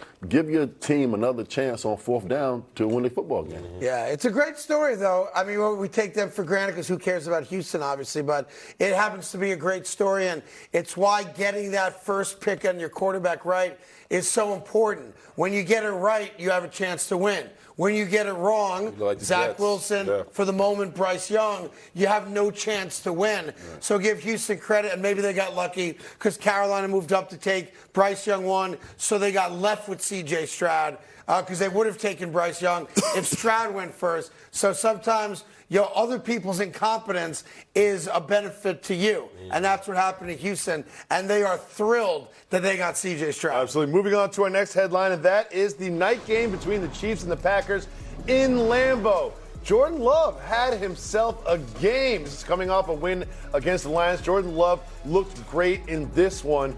How do you feel about the Packers after the last 2 months? I don't know. I got to give them some props, They're right? hot. I got to give them some respect. They beat Green Bay a week ago on Thanksgiving, right? They come back. They beat the Kansas City Chiefs. Kansas City's first ever visit to Lambeau Field with Patrick Mahomes. Ample opportunity for Kansas City to get back in the game and make it more interesting than it was. And Green Bay was just, frankly, the better team. Like, call it the way you want to call it. Kansas City's got Mahomes, so they always have a chance to make a run and win a Super Bowl. Green Bay is now proving to the world our quarterback is starting to figure this thing out. Yeah, right. He's playing much better. He's not making the mistakes he made throughout weeks 3, 4, 5, 6, and 7.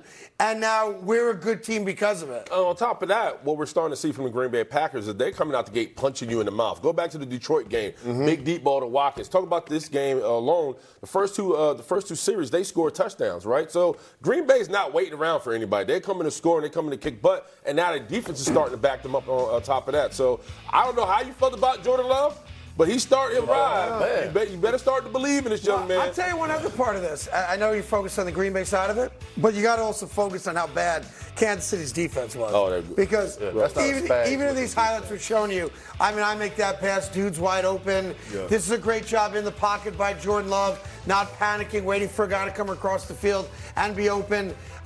Green Bay Packers, I think, are ahead of schedule, considering that Jordan Love is essentially a rookie. So, and I give them credit for that. I'm glad you brought that up because I don't think the Packers are going to, they're not going to get to the NFC Championship No, but game. they might make the playoffs. But look at the youth that they have. Look at the age on all of those receivers and Jordan Love. They've got a great young core that's coming together as the season develops.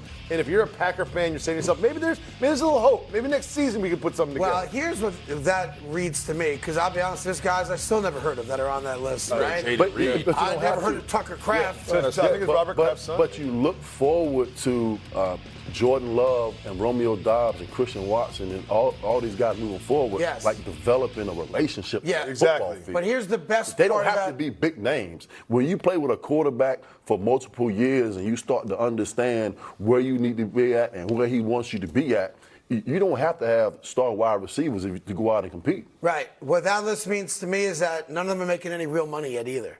So you've got 5 receivers, 24 and younger. Right. You've got a quarterback who obviously has been in the league but hasn't played for the years because of Aaron Rodgers being there. So I've got a core group of guys that financially I can keep together. But I'll speak to these wide receivers as being young, and a lot of these guys haven't been paid yet. Me going into free agency, my number one thing is, where can I go who a quarterback that can get me the football? Right. Why would you want to leave a Jordan Love if a Arizona or Chicago or two of these Carolina Panthers offer you a boatload of money, but you don't have a quarterback?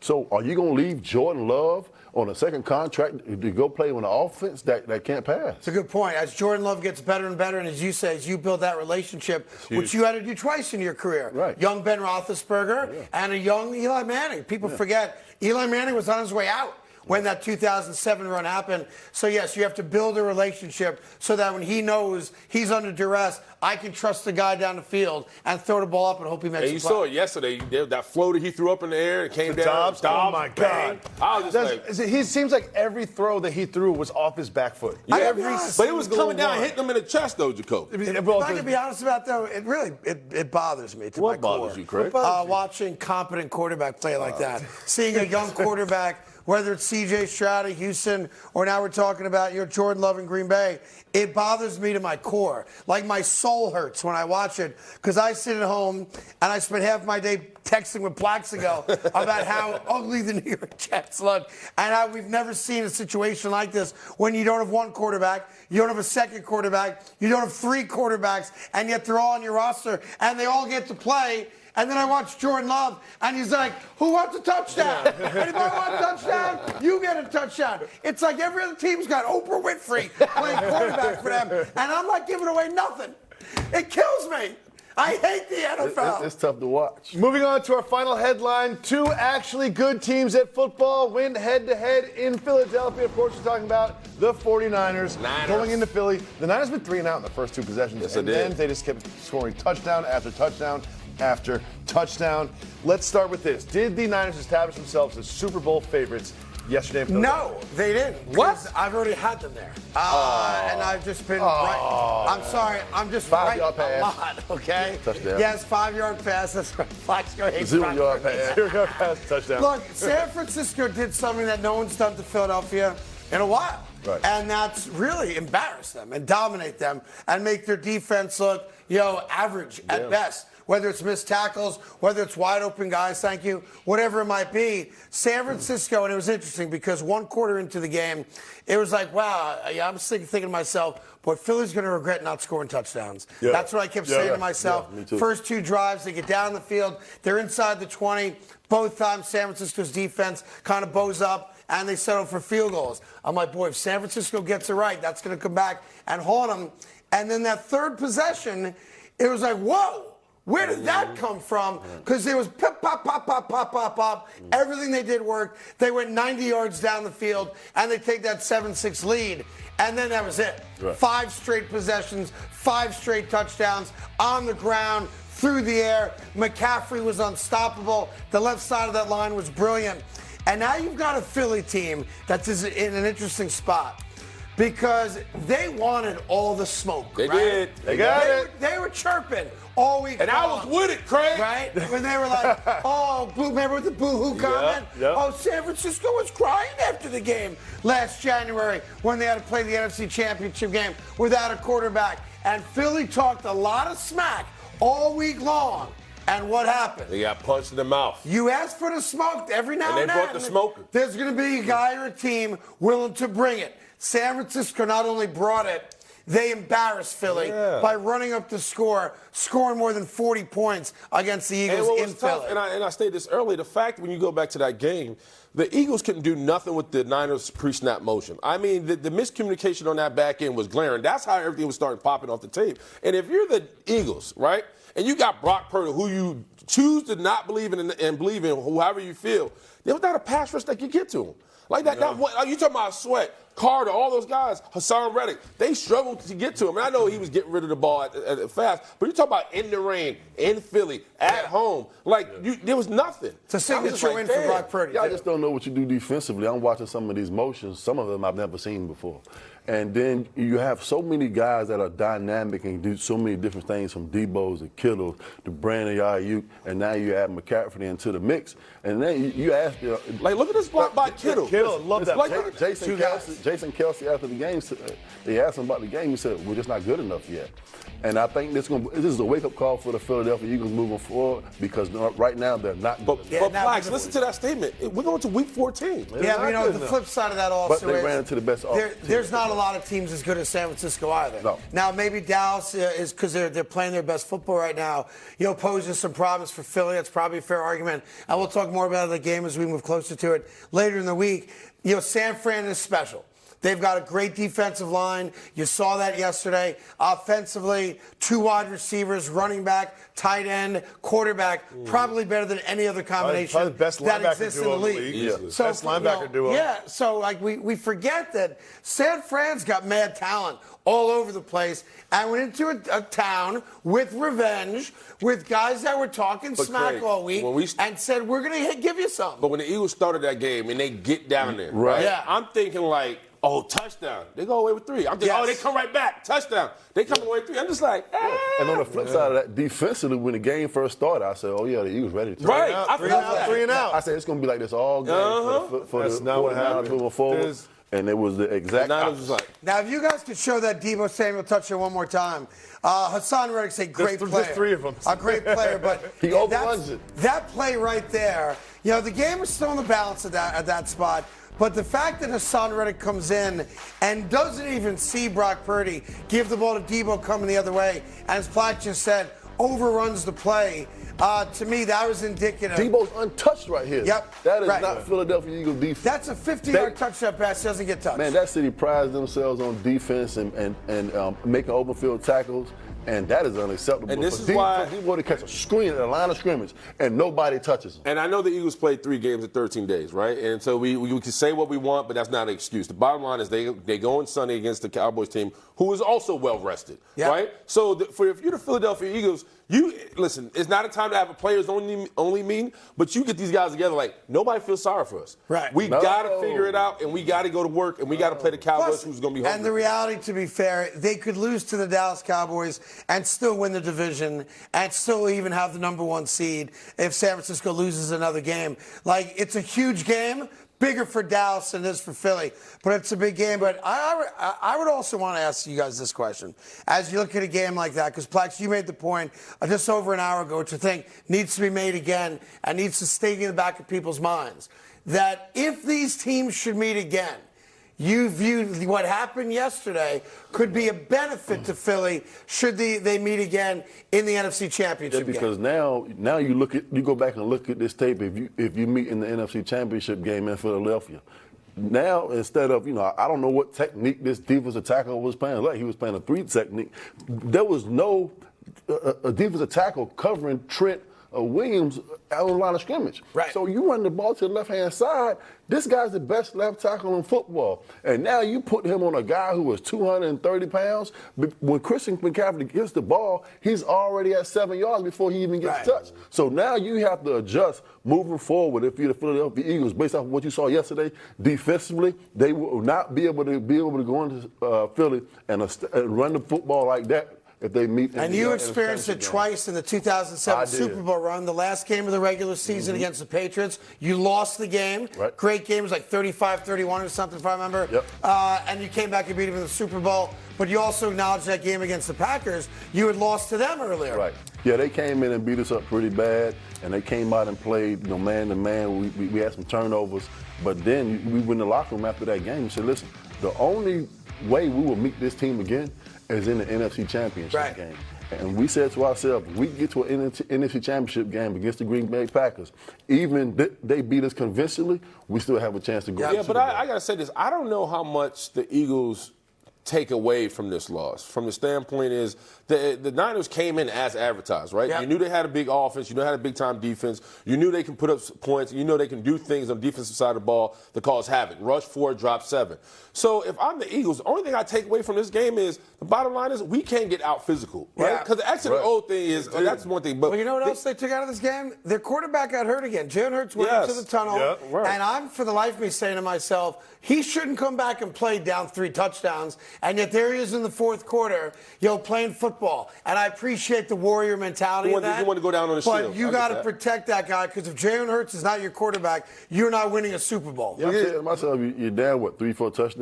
He's going with padded stats, fantasy points, or whatever the case may be. I mean, just sit him on the sideline and game's Look over at the with. Eagles. They have the best record in the NFL. They just don't feel like the best team or even close. And Jason Kelce has the game says we're not right. He said that in week 6. Yeah. They haven't been right all season long. Remember last year? Nobody believed them because they were winning. But they're barely winning these teams. They barely beat the Chiefs. They barely beat the Bills. They lost to the Niners. Like they have the best record in football, but they're not close to being the best team Greg in also football. made a comment during the broadcast that I've always espoused, and that is if you play really close games and win a lot of them, at some point that comes and bites you in the rear end. Saw it with Minnesota in the playoffs last year against the Giants. At some point, you can't play with fire week after week after week. Yep. And eventually, you get to a game that there is no tomorrow if you lose and you don't make that last play that helps you win it. So the good news for you guys is this. Had you watched any one of our shows last week, you would have known that San Francisco was going to beat Philadelphia and beat them easily, because I told you it was going to happen. More great prognostications from guys like me, named me, later in the show, that's named after me. So you got that coming your way.